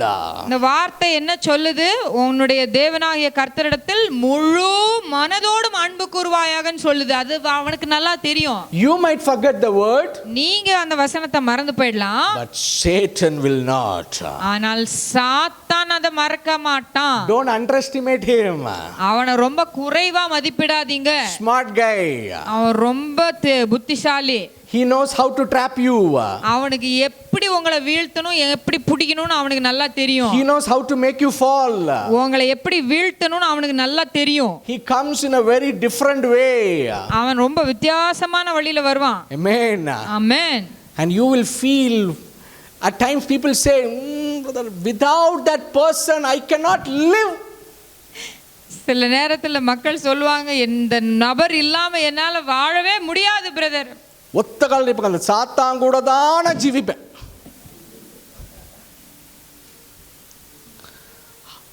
Trap. இதெல்லாம் வந்து ஒரு வலை. Trap. Will not know. இது கண்ணி, இந்த நமக்கு வைக்கப்பட்டிருக்கிற கண்ணி, ஆனா நமக்கு தெரியாது. We might feel like a fun and something. Actually we should feel bad because that person's eyes is being blinded. நாம இன்னைக்கு அதை கேட்கும் போது நமக்கு வேடிக்கையா இருக்குது, ஆனா நம்ம உண்மையிலுமே வருத்தப்படணும். ஏன்னா அந்த பர்டிகுலர் நபருடைய கண்கள் குருடாக்கப்படுகிறது அந்த நேரத்துல. Whenever I hear those things, whenever I see those things, whenever I see things, only thing I feel heavy in my spirit. இப்படிப்பட்ட காரியங்களை சில நேரங்களில் நான் கேட்கும்போது பார்க்கும்போது என் இருதயத்துல உண்மையிலுமே மிகுந்த ஒரு கனம் உண்டாகிறது, பாரம் Because உண்டாகிறது. I know that's the work of the Satan. ஏனென்றால் எனக்கு அது நன்றாக தெரியும், அது பிசாசு கொண்டு வருகிற ஒரு காரியம். And these works happen only in those saved people's lives. ஆனா இந்த மாதிரியான காரியம் எங்க நடக்கும்னா ரட்சிக்கப்பட்ட ஜனங்க மத்தியில தான் நடக்கும். Spiritual person's lives. ஆவிக்குரிய ஒரு மனுஷனுடைய வாழ்க்கையில தான் இந்த மாதிரி காரியம் நடக்கும். Peacelessness. சமாதானமின்மை, Some kind of trap. ஒரு விதமான கண்ணி. Satan, deceives their mind, captures the mind, controls and corrupts. பிசாசு இப்படித்தான் என்ன செய்வான், சிந்தனைய அவன் சிறைக்குள்ளாக்கி அதை கட்டுப்படுத்தி அதற்கு பிறகு அந்த சிந்தனையை கரைப்படுத்துகிறான். So Satan uses weapon to blindfold the lost. ஆகவே சாத்தான் என்ன செய்யறான், ஏற்கனவே தொலைந்து போன நிலையில இருக்கிறவங்களுடைய கண்களை குருடாக்குகிறதற்கு தன்னுடைய ஆயுதத்தை பயன்படுத்துகிறான். And he uses the weapon, to befuddle the saved ones. Befuddle means they cannot take the decision, on its own. They will not have the clarity to take the decision. They will be in a confused state. இரண்டாவதாக அவன் என்ன செய்வான், ரட்சிக்கப்பட்டவர்களை ஒரு குழப்பமான நிலைக்கு தள்ளுவதற்கு அவன் தன்னுடைய ஆயுதத்தை பயன்படுத்துவான். Listen to me carefully. Many times we could see spiritual people being in a confused state. பல நேரங்களிலே நம்ம பார்ப்போம், நல்ல ரட்சிக்கப்பட்ட ஜனங்கள் ரொம்ப குழப்பமா ஒரு தீர்மானத்தை எடுக்க முடியாத ஒரு நிலையில குழப்பத்திலேயே இருப்பாங்க. They would say, brother, I'm not able to take decision. அவங்க சொல்லுவாங்க, பிரதர் என்னால ஒரு தீர்வுக்கு வரவே முடியல. I don't know what I'm doing is right or wrong. எனக்கு தெரியல, நான் செய்யறது கரெக்ட்டா தப்பான்னு கூட எனக்கு தெரியல. I don't have the clarity. எனக்கு ஒரு தெளிவு இல்லவே இல்ல. I'm in a confused state. நான் ஒரு குழப்ப மனநிலையிலேயே தான் இருக்கிறேன். You know why they're in that confused state? அவங்க ஏன் அந்த மனநிலையில இருக்கிறாங்க தெரியுமா? Because Satan has deceived their mind. ஏனென்றால் சாத்தான் அவர்களுடைய மனதை வஞ்சித்து வைத்திருக்கிறான். Hallelujah. Hallelujah. They say they pray, they read the Bible. They say, some people say, I'm praying with fasting. They fast and pray for 7 days, 21 days, 41 days. After 41 days, you call them and ask, they'll be in the same state. நிறைய பேர் என்ன செய்வாங்க, எப்பொழுதும் அந்த குழப்ப நிலையிலே இருப்பாங்க. அவங்க உபவாசத்தெல்லாம் ஜெபிப்பாங்க, 3 நாள் 7 நாள் 21 நாள் 41 நாள்லாம் இருந்து அதுக்கப்புறம் முடிச்சதுக்கு அப்புறம் கேட்டாலும் அவங்க எப்படி இருப்பாங்க, அதே குழப்பத்தோடவே தான் இருப்பாங்க. Why they are in that same state? ஏன் அவங்க அதே மனநிலையில இருக்கிறாங்க? They fast and pray with the same decision in their mind. ஏன்னா அவங்க என்ன நினைச்சிட்டு இருக்காங்களோ அந்த நினைப்பை அப்படியே சுமந்துக்கிட்டு அப்படியே தான் ஜெபிக்கிறாங்க. அதனால தான் அவங்களால எடுக்க முடியல. The spirit it's tied up. அந்த ஆவி என்ன செய்யப்பட்டிருக்கு, கட்டப்பட்ட ஒரு சூழ்நிலையில இருக்கு. They don't have the free spirit. அவங்களுக்குள்ள விடுதலையான ஒரு ஆவி இல்ல. If you have the free spirit, you will have the free spirit to worship the Lord in spirit and truth. உங்களுடைய ஆவி விடுதலையாக்கப்பட்ட நிலையில இருந்தா நீங்க தேவனை ஆவியோட விடுதலையோட நீங்க ஆராதிப்பீங்க. When you have the free spirit, you can speak to God, you can hear the God with a great clarity. நீங்க ஆவியில விடுதலையாக்கப்பட்டவர்களா இருந்தீங்கன்னா நீங்க நல்ல முழு ஆவியோடு ஆண்டவரை ஆராதிச்சு ஆண்டவர் சொல்லுகிற சத்தத்தை கிளியரா கேட்க உங்களால முடியும். Even if the Lord whispers, you will be able to clearly listen to that. ஆண்டவர் அப்படியே லேசா மெல்லிய சத்தத்துல பேசினா கூட உங்களுக்கு ரொம்ப தெளிவா உங்க காதுல விழுகும். If you are in a confused state, even if the Lord stands next to you and speak, you will not be able to hear. நீங்க குழப்பமான மனநிலையில இருந்தா ஆண்டவர் உங்க பக்கத்திலே நின்னு பதில் சொன்னா கூட உங்க காதுக்கு விழுகவே விழுகாது. Why? ஏன்? Because you are in a confused state. ஏன்னா நீங்க குழப்பமான மனநிலையில இருக்கிறீங்க. You are not having the free spirit in you. உங்களுடைய ஆவியில ஒரு விடுதலை இல்ல. If you are not having the free spirit, that means to say Satan has deceived you. நீங்க விடுதலையான ஆவி இல்லாதவங்களா இருக்கிறீங்கன்னா என்ன அர்த்தம்? பிசாசு உங்களை வஞ்சிச்சிட்டான் அப்படின்னு அர்த்தம். He has captured your battleground. அவன் உங்களுடைய யுத்த களத்தை ஏற்கனவே அவன் கைப்பற்றிட்டான். I'm not sure whether you are given the control of the battleground to Satan or not. நீங்க சாத்தானுக்கு முழு கண்ட்ரோலையும் அவன் கையில கொடுத்துட்டீங்களா இல்லையான்னு எனக்கு தெரியாது. I'm not sure whether you allowed the Satan to corrupt the battleground or not?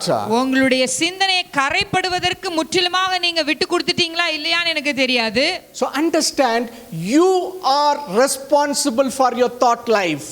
ஆகவே ஒரு விஷயத்தை நல்லா புரிஞ்சுக்கோங்க. உங்களுடைய சிந்தனை உங்களுடைய அந்த சிந்தனை மண்டலம், சிந்தனை வாழ்க்கைக்கு நீங்க தான் பொறுப்பாளி. You are responsible for what you think. நீங்க என்ன சிந்திக்கிறீங்களோ அந்த சிந்தனைக்கு யார் பொறுப்பு? நீங்க தான் பொறுப்பு. Amen. ஆமென். Some people say, brother, no, எனக்கு அந்த மாதிரி எண்ணமே இல்லை பிரதர், நான் அப்படி நினைக்கவே இல்லை, அந்த மனுஷன் வந்து என்கிட்ட வந்து கெடுத்துட்டா. I didn't think that. It's not me. நான் நல்லா தான் இருந்தேன். எங்கள் அம்மா பண்ணிட்டாங்க, எங்கள் பாட்டி பண்ணிட்டாங்க, அவங்க பண்ணிட்டாங்க, அவங்க சொன்னனால தான் நான் இப்படி ஆகிட்டேன். It is not. You know, you should understand Bible. Who is responsible for our thought process? You are responsible for your thought process. உங்களுடைய சிந்தனையின் செயல்முறைக்கு யார் பொறுப்பு? நீங்க தான் பொறுப்பு. Amen. Amen. You are responsible for what you think in your mind. நீங்க உங்க சிந்தனையில என்னத்தை யோசிக்கிறீங்களோ அந்த யோசனைக்கு பொறுப்பாளி நீங்க தான். Wow, amazing. Now tell me, now it's not that what happens to you, you know, how you respond to what happens to you determines the success and failure. உங்களுக்கு என்ன நடக்கிறதோ அதுக்கு நீங்க எப்படி நீங்க வந்து ரியாக்ட் பண்றீங்கன்றத பொறுத்து தான் உங்களுடைய வெற்றி வாழ்க்கை நிர்ணயிக்கப்படுகிறது. Amen. Amen. Things are happening in your life, உங்க வாழ்க்கையில காரியங்கள் நடக்கிறது, but how you respond to it determines your success and failure. நீங்க அந்த காரியங்களுக்கு எப்படி நீங்க செயல்படுத்துறீங்க, அதுக்கு என்ன பதில் கொடுக்கறீங்களோ அதை பொறுத்து தான் உங்களுடைய வெற்றியும் தோல்வியும் One or the other thing happens in everyone's life. ஒவ்வொருத்தருடைய வாழ்க்கையிலும் ஏதோ ஒன்றோ அல்லது ஏதோ ஒரு காரியம் நடந்துட்டு தான் இருக்கும். Amen. Amen. Is there anyone who say, brother, nothing is happening in my life, brother? Is there anyone? யாராவது இங்க சொல்ல முடியுமா என் வாழ்க்கையில ஒண்ணுமே நடக்கல அப்படின்னு யாராவது சொல்ல முடியுமா? Nothing is happening, then we have to check your pulse now. உங்களுக்கு ஒண்ணுமே நடக்கலைன்னா உங்க நாடி பிடிச்சி தான் உங்களுக்கு பார்க்கணும் உயிரோடு இருக்கீங்களா இல்லையான்னு. So one or the other thing happens in our life, in everyone's life. ஏதாவது ஒரு காரியம் நம்முடைய எல்லாருடைய வாழ்க்கை, உங்க வாழ்க்கையில என் வாழ்க்கையிலும் நடந்துகிட்டே தான் இருக்கு. But how you respond to it determines your success and failure.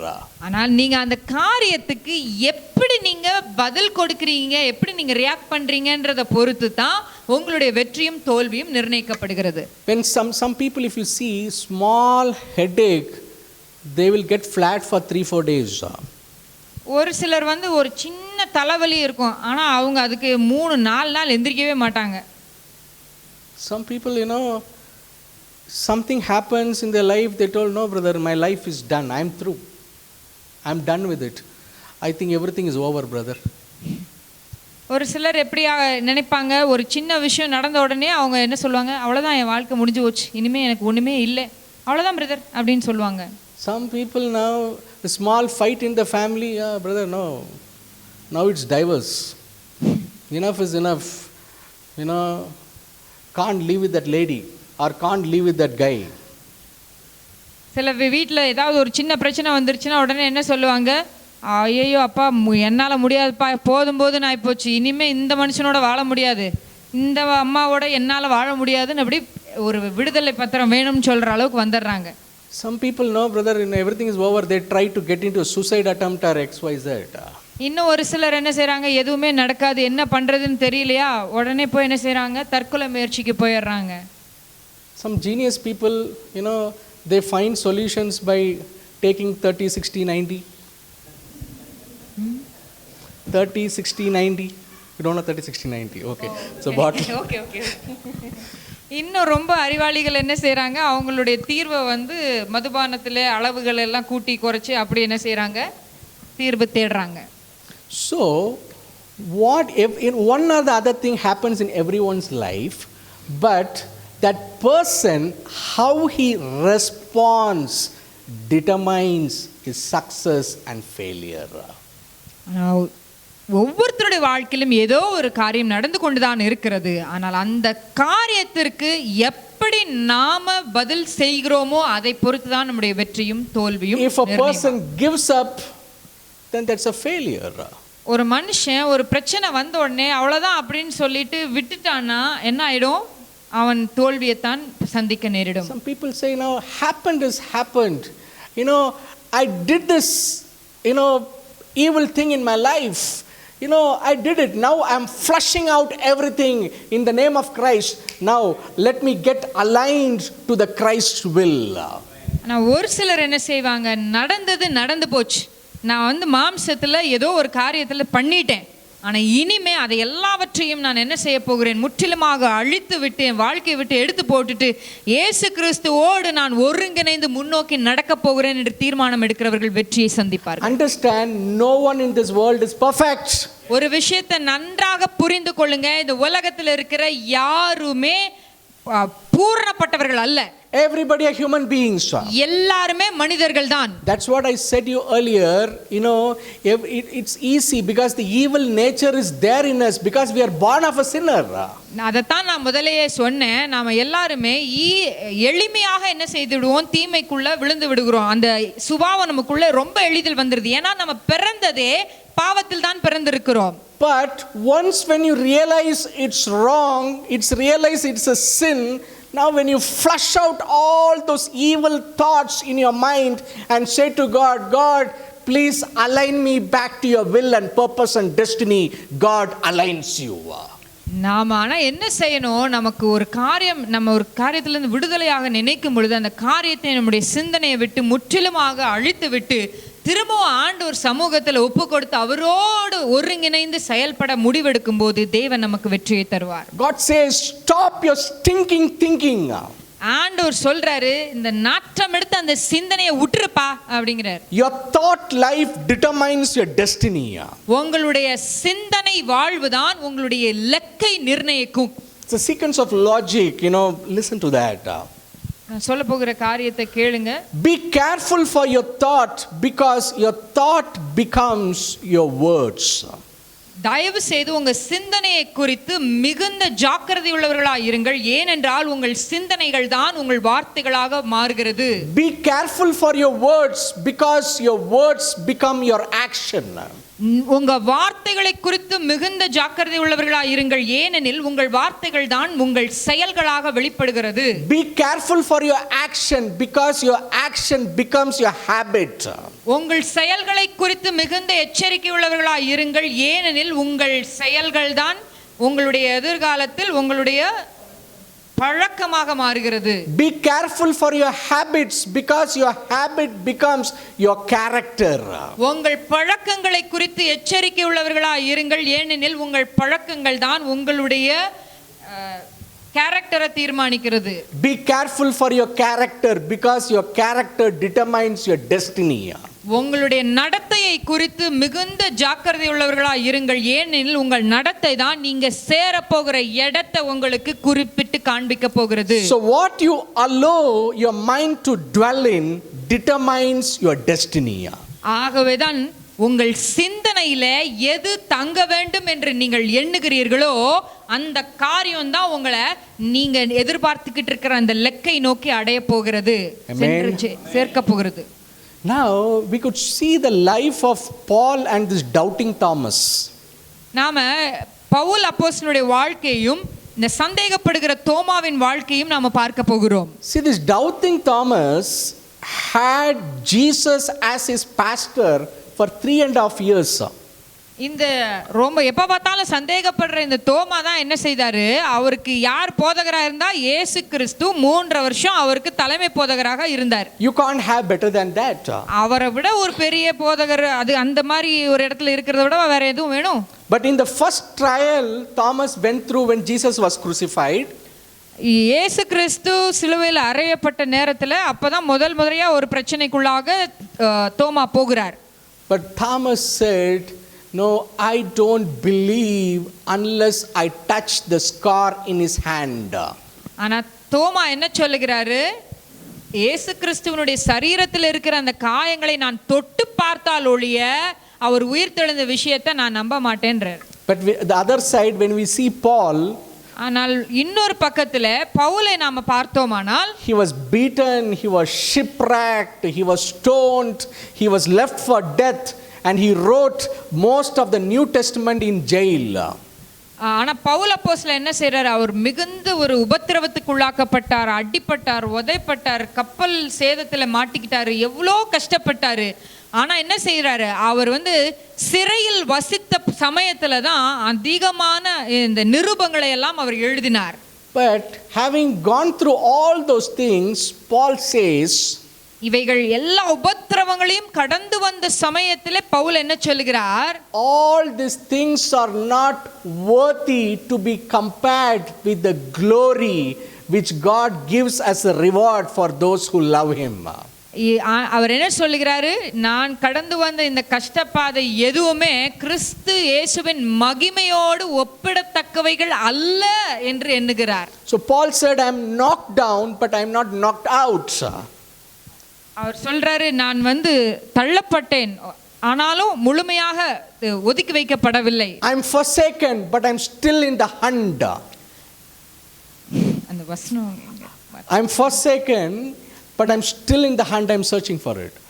நான் மறந்து போனேன், ஆனாலும் திரும்பவும் தேடிக்கொண்டே இருக்கிறேன். I am a conqueror in Christ. நான் கிறிஸ்துவுக்குள்ளாக வெற்றி சிறந்தேன். I can do all things through Christ who strengthens me. என்னை பலப்படுத்துகிற கிறிஸ்துவினாலே எல்லாவற்றையும் செய்ய எனக்கு பலன் உண்டு. That's the difference between Paul and Thomas. இதுதான் தோமாவுக்கும் பவுலுக்கும் இருக்கிறதான வேறுபாடுகள். Amen. Amen. Turn to your neighbor and say, stop thinking that I can't. உங்க பக்கத்துல இருக்கிறவங்கள பார்த்து சொல்லுங்க, தயவு செய்து என்னால முடியாதுன்னு யோசிக்காதீங்க. Start saying, I can do all things through Christ. என்னை பலப்படுத்துகிற கிறிஸ்துவினாலே எல்லாவற்றையும் செய்ய எனக்கு பலன் உண்டுன்னு பக்கத்துல இருக்கவங்கள்ட்ட சொல்லுங்க. Hallelujah. Hallelujah. If there is something in your family or life, brother, இது எப்படி நடக்கும்னு தெரியல அப்படின்னு நினைச்சீங்கன்னா, நடக்காதுன்னு நினைச்சீங்கன்னா கர்த்தர் அதை நடத்தி காட்டுவார். Amen. Hallelujah. Hallelujah. If you think that these things are not possible, God shall make it possible. சாத்தியம் இல்லைன்னு நீங்க ஒரு விஷயத்தை நினைச்சீங்கன்னா தேவன் அது சாத்தியமாகும்னு நடத்தி காண்பிப்பார். But if that has to become possible, அது நடக்கணும்னா you should stop thinking it's not possible. அது நடக்காதுன்னு நீங்க நினைக்கிறத முதல்ல நிறுத்தணும். Amen. Amen. Stop thinking that it's not possible. இது நடக்கவே நடக்காதுன்னு நீங்க நினைச்சிட்டு இருக்கிற அந்த எண்ணத்தை நீங்க முதல்ல மாத்தணும். என் குடும்பத்தில் ஐக்கியம் வர சான்ஸே இல்லை, சமாதானம் வர சான்ஸே இல்லை, அந்த மனுஷனை அந்த மனுஷியை மாற்ற முடியவே முடியாது. உண்மைதான், முடியாது. ஏன்? உங்கள் தாட் ப்ராசஸ் அப்படி தானே இருக்குது. நீங்கள் தினம் தினம் இப்படி அறிக்கை செஞ்சுட்டு இருந்தீங்கன்னா எங்கே நடக்கும் அது? Because you are thinking it's not possible. God says, stop thinking that it's not possible and say it's possible. Every day you should say, God is going to bring peace in my family. God is going to bring, peace with that person. God is going to command happiness. God is going to unite our family. When you say that, God shall do it. நீங்க எப்போ பார்த்தாலும் இது நடக்காதுன்னு நினைச்சுக்கிட்டே இருக்கிற வரைக்கும் அந்த காரியம் நடக்காது. தயவு செய்து அப்படி சிந்திப்பதை நிறுத்திவிட்டு அது நடக்கும் என்று சொல்லி நீங்க பேசிட்டே இருக்கும்போது தேவன் இந்த நபரோடு கூட எனக்கு சமாதானத்தை தருவார், இந்த குடும்பத்தில் ஒரு சமாதானம் உண்டாகும், எங்களுக்குள்ள நல்ல உறவு உண்டாகும், இவங்க மாறுவாங்க நீங்க அறிக்கை செய்துக்கிட்டே இருந்தீங்கன்னா தேவன் அந்த காரியத்தை நிச்சயம் வாய்க்க பண்ணுவார். Some blessed people, ரொம்ப ஆசீர்வதிக்கப்பட்ட ஜனங்கள், they come to me and say, please pray for my family. தயவு செய்து என் குடும்பத்துக்காக ஜெபம் பண்ணுங்க brother. They should get united. எங்க குடும்பத்துல எல்லாரும் ஒண்ணாக, there should be peace. Everything they say. இதெல்லாம் நடக்கணும், எங்க சமாதானம். They give the list of prayer. அவங்க ஒரு பெரிய பட்டியலே கொடுப்பாங்க. After the prayer, if you casually start speaking to them, அந்த ஜெபம் முடிஞ்சதுக்கு அப்புறம் அவங்க கிட்ட சும்மா அப்படி சாதாரணமா பேசுனீங்கன்னு வெச்சுக்கோங்களேன், அது உருப்படாது பிரதர். அது உருப்படவே உருப்படாது. Problem is where? Problem is where in the family? Problem is in your thinking, in your thought process. As I told you, your thoughts becomes your words, your words becomes your action becomes your habit becomes your character becomes your destiny. Amen. Amen. Amen. Hallelujah. Hallelujah. It all starts with the thought. இவைகள் எல்லாமே உங்க சிந்தனையில இருந்து தான் துவங்குகிறது. Thought. உங்க சிந்தனை. If the thought is bad, your words are bad. உங்க சிந்தனை தப்பா இருந்துச்சுன்னா உங்க வார்த்தையும் தப்பா தான் இருக்கும். If your words are bad, your action is bad.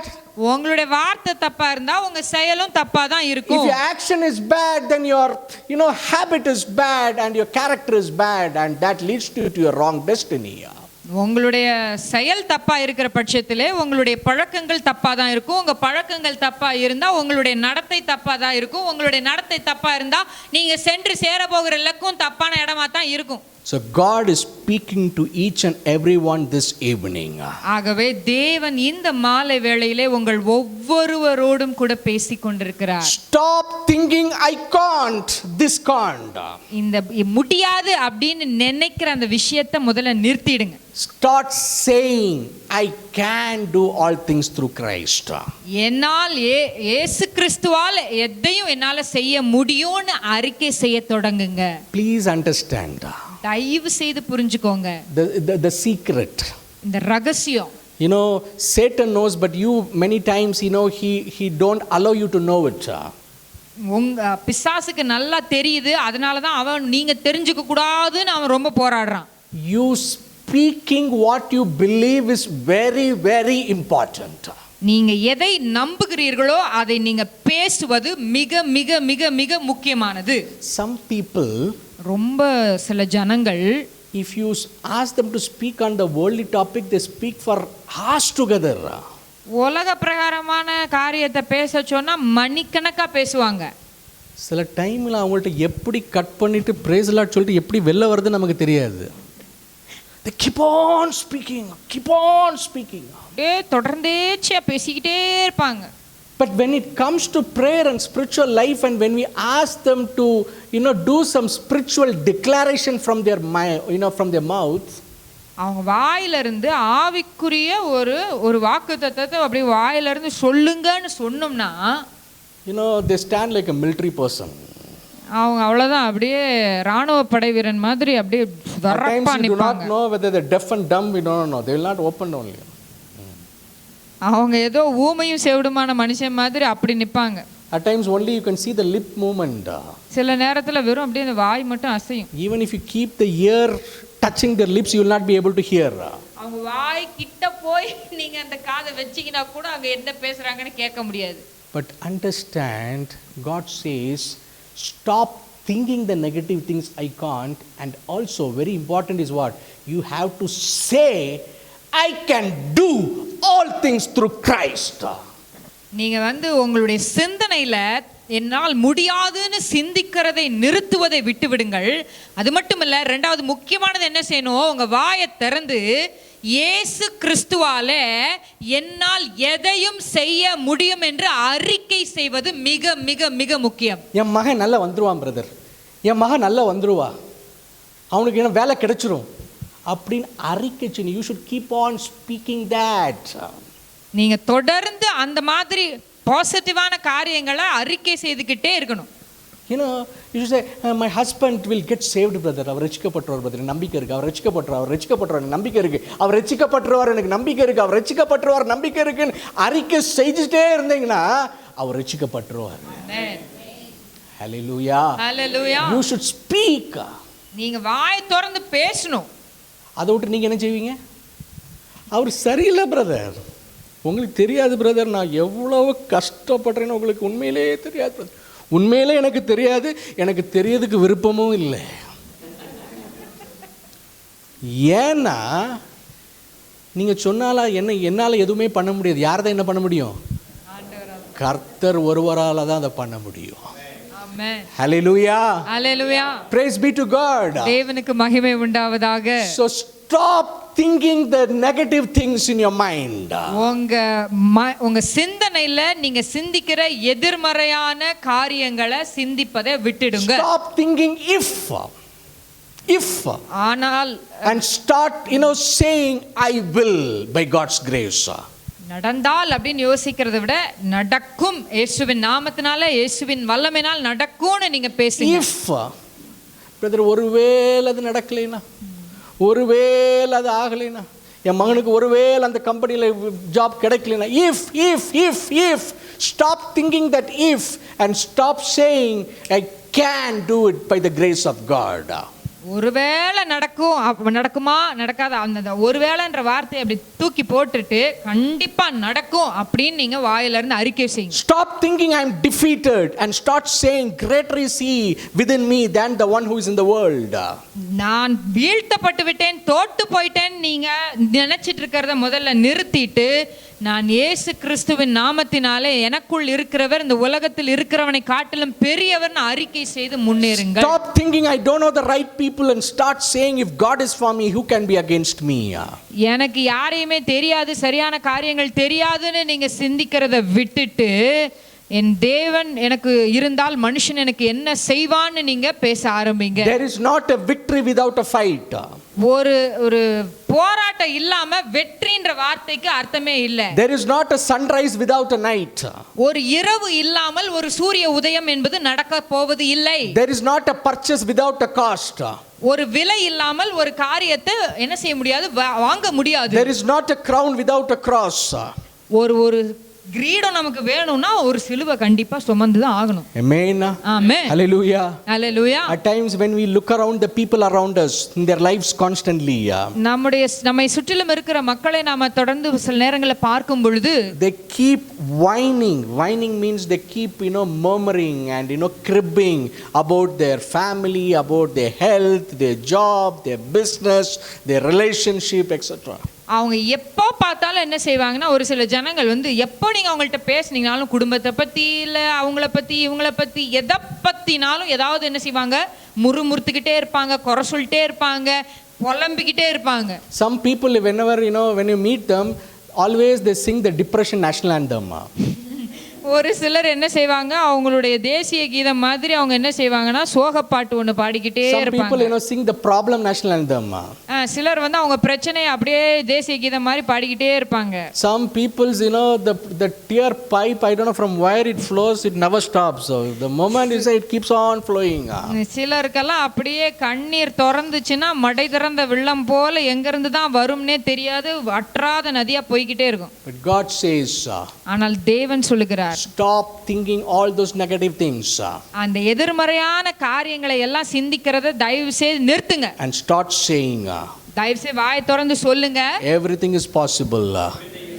And God gives the victory and blessing to me. தேவன் எனக்கு வெற்றியையும் ஆசீர்வாதத்தையும் கொடுப்பார். Praise be to God. Let's stand up to our feet this evening. நாம் எல்லாரும் எழுந்து நிற்போமா தேவ சமூகத்திலே. This is a series of message. If God willing, in the forthcoming months I shall continue with the same message. Please don't miss it. இது ஒரு தொடர்ச்சியான ஒரு செய்தி. கர்த்தருக்கு சித்தமானால் வருகிற மாதங்களிலே நான் தொடர்ந்து நாம் இதை தியானிக்க போகிறோம். தயவு செய்து யாரும் தவற விடாதீர்கள். God has given me the burden to speak on this word. தேவன் இந்த வார்த்தையை குறித்து பேசும்படியான ஒரு பாரத்தை என் இருதயத்திலே போட்டிருக்கிறார். There is a great purpose why the Lord is doing it these days.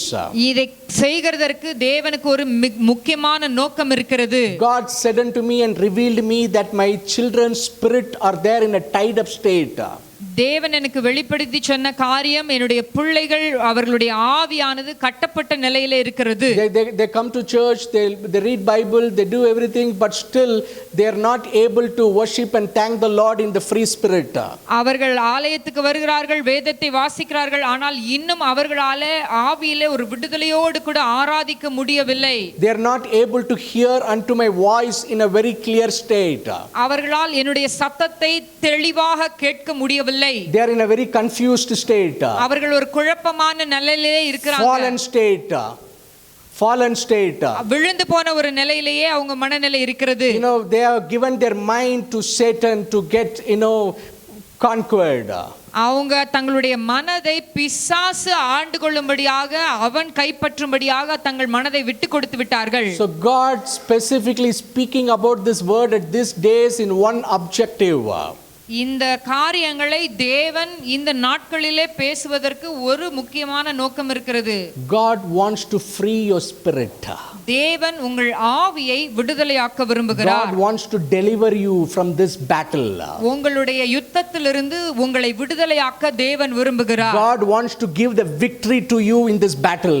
தேவன் இந்த யுத்தத்திலே உங்களுக்கு ஒரு வெற்றியை கொடுக்க வேண்டும் என்று விரும்புகிறார். Until now the Satan was in the upper hand. இதுவரைக்கும் பிசாசு என்ன செய்தான்? அவனுடைய கை ஓங்கி இருந்தது. You were in a given up state. நீங்க அப்படியே மொத்தமா அவ்வளவுதான் முடிஞ்சு போச்சுன்ற ஒரு நிலையில இருந்தீங்க. You were shattered. நீங்க அப்படி சிதைக்கப்பட்ட ஒரு நிலையில You இருந்தீங்க. were depressed.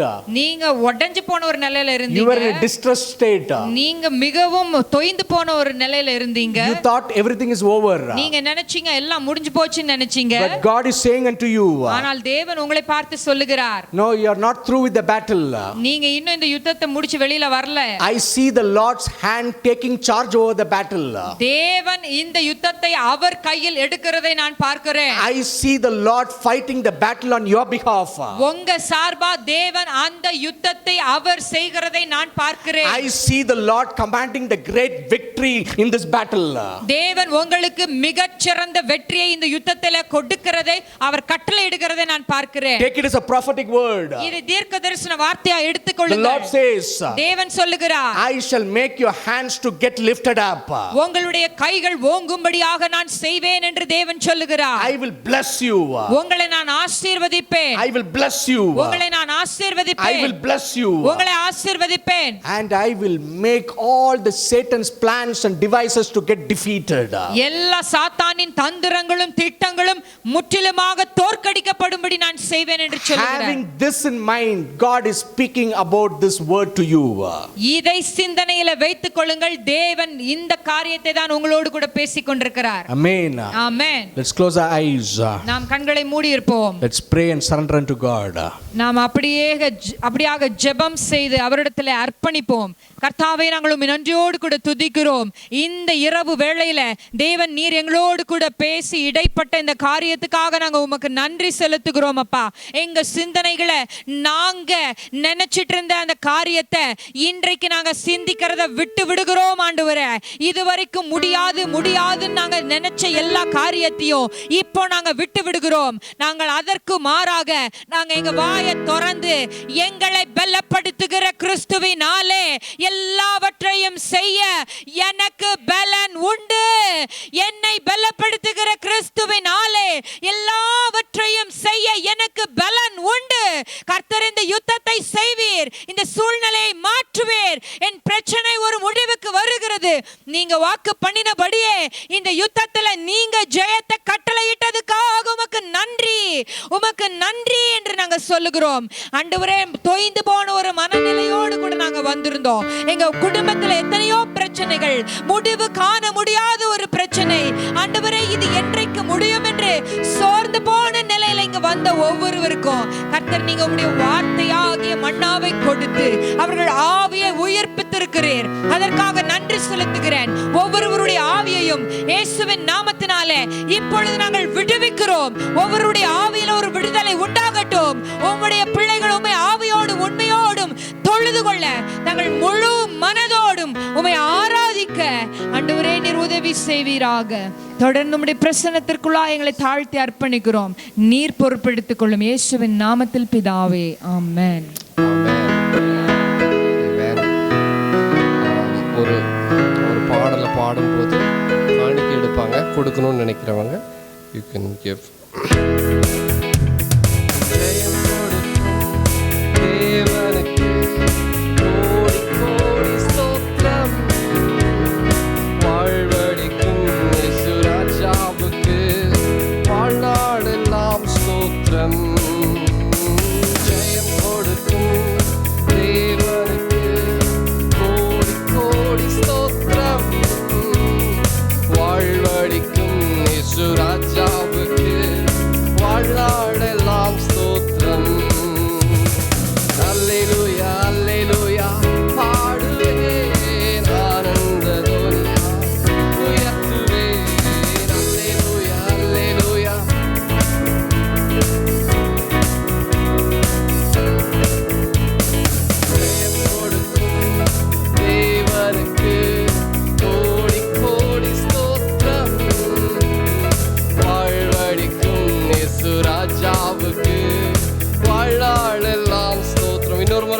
கண்டிப்பா ஜெயம் கொடுக்கும்.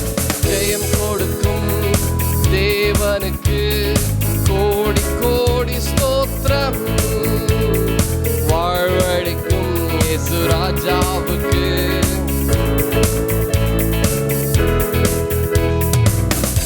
ஹல்லேலூயா. ஆமென். எத்தனை பேர் விசுவாசிக்கிறீங்க ஆண்டவர் கண்டிப்பா நமக்கு ஜெயத்தை தான் கொடுக்க போறாரு? நான் சொல்றேன் கொடுக்க போறாரு இல்லை, கொடுத்துட்டாரு அப்படின்னு. ஆமென். ஹல்லேலூயா. இப்போ உங்க விசுவாசத்தை அப்படியே மாத்திருங்க. கொடுக்க போறாரு இல்லை, பக்கத்தில் இருக்கவங்கள பார்த்து தொடாம மாஸ்க் வேணாலும் போட்டுட்டு என்ன சொல்லுங்க? ஜெயம் கொடுக்க போறாரு இல்லை, கொடுத்துட்டாரு அப்படின்னு. ஆமென். ஹல்லேலூயா. கொடுத்துட்டாரு. சிரிச்சுட்டே சொல்லுங்க பாப்போம். மாஸ்க் போட்டு சிரிச்சா தெரியாதோ? ஓகே, கொடுத்துட்டாருன்னு சொல்லுங்க. கொடுத்துட்டாரு. ஹல்லேலூயா ஹல்லேலூயா. பாடுவேன் ஆனந்த தோரியா, உயர்த்துவேன் ஹல்லேலூயா ஹல்லேலூயா.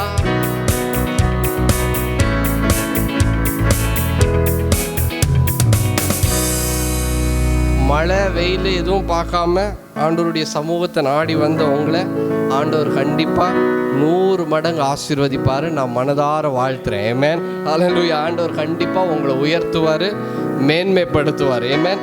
எல்லாரும் எழும்பி நின்று ஒரு சின்ன ஜெபத்தை ஏறெடுத்து அதுக்கப்புறம் we can close. கர்த்தாவே உமக்கு நன்றி செலுத்துகிறோம். இந்த அருமையான மாலை வேளையில் நீங்கள் எங்களோடு கூட பேசுனீங்க, இடைப்பட்டீங்க, அதற்காக நன்றி. உங்கள் திவ்ய வார்த்தைகளுக்காக நாங்கள் நன்றி செலுத்துகிறோம் தகப்பனே. நாங்கள் விசுவாசிக்கிறோம் ஒவ்வொரு இருதயங்களும் தொடப்பட்டிருக்கு. ஒவ்வொருவரோடு கூட நீங்கள் பேசியிருக்கிறீங்க. அவங்களுக்கு தேவையான அந்த மன்னாவை நீங்கள் கொடுத்துருக்கிறீங்க. கர்த்தாவே ஸ்தோத்திரம். தொடர்ந்து அவர்கள் இந்த இடத்தை விட்டு, உமது பிள்ளைகள் இந்த இடத்தை விட்டு செல்லும்போது கூட உங்கள் பாதுகாப்பு அவர்களோடு கூட இருக்கட்டும். தொடர்ந்து நீங்கள் பேசுங்க, வீட்டுக்கு போகிற வழியில் பேசுங்க, வீட்டில் பேசுங்க தகப்பனே. தொடர்ந்து ஒவ்வொரு நாளும் பிள்ளைகளோடு கூட இடைப்படுங்க. இந்த ஜெயத்தின் வாழ்க்கையை வாழும்படியாக உதவி செய்யுங்க.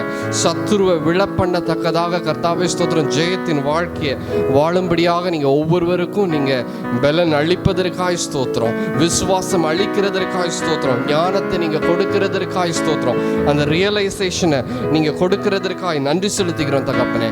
நீங்கள் அப்படியாய் ஒவ்வொருவரையும் ஜெயம் கொள்ளுகிறவர்களாய் நீர் மாற்றிருக்கிறீர். அதற்காக நன்றி. ஊழியத்திற்காக கொடுத்திருக்கிற ஒவ்வொரு கரங்களையும் கர்த்தர் நீங்கள் கரம் நீட்டி ஆசீர்வதிங்க.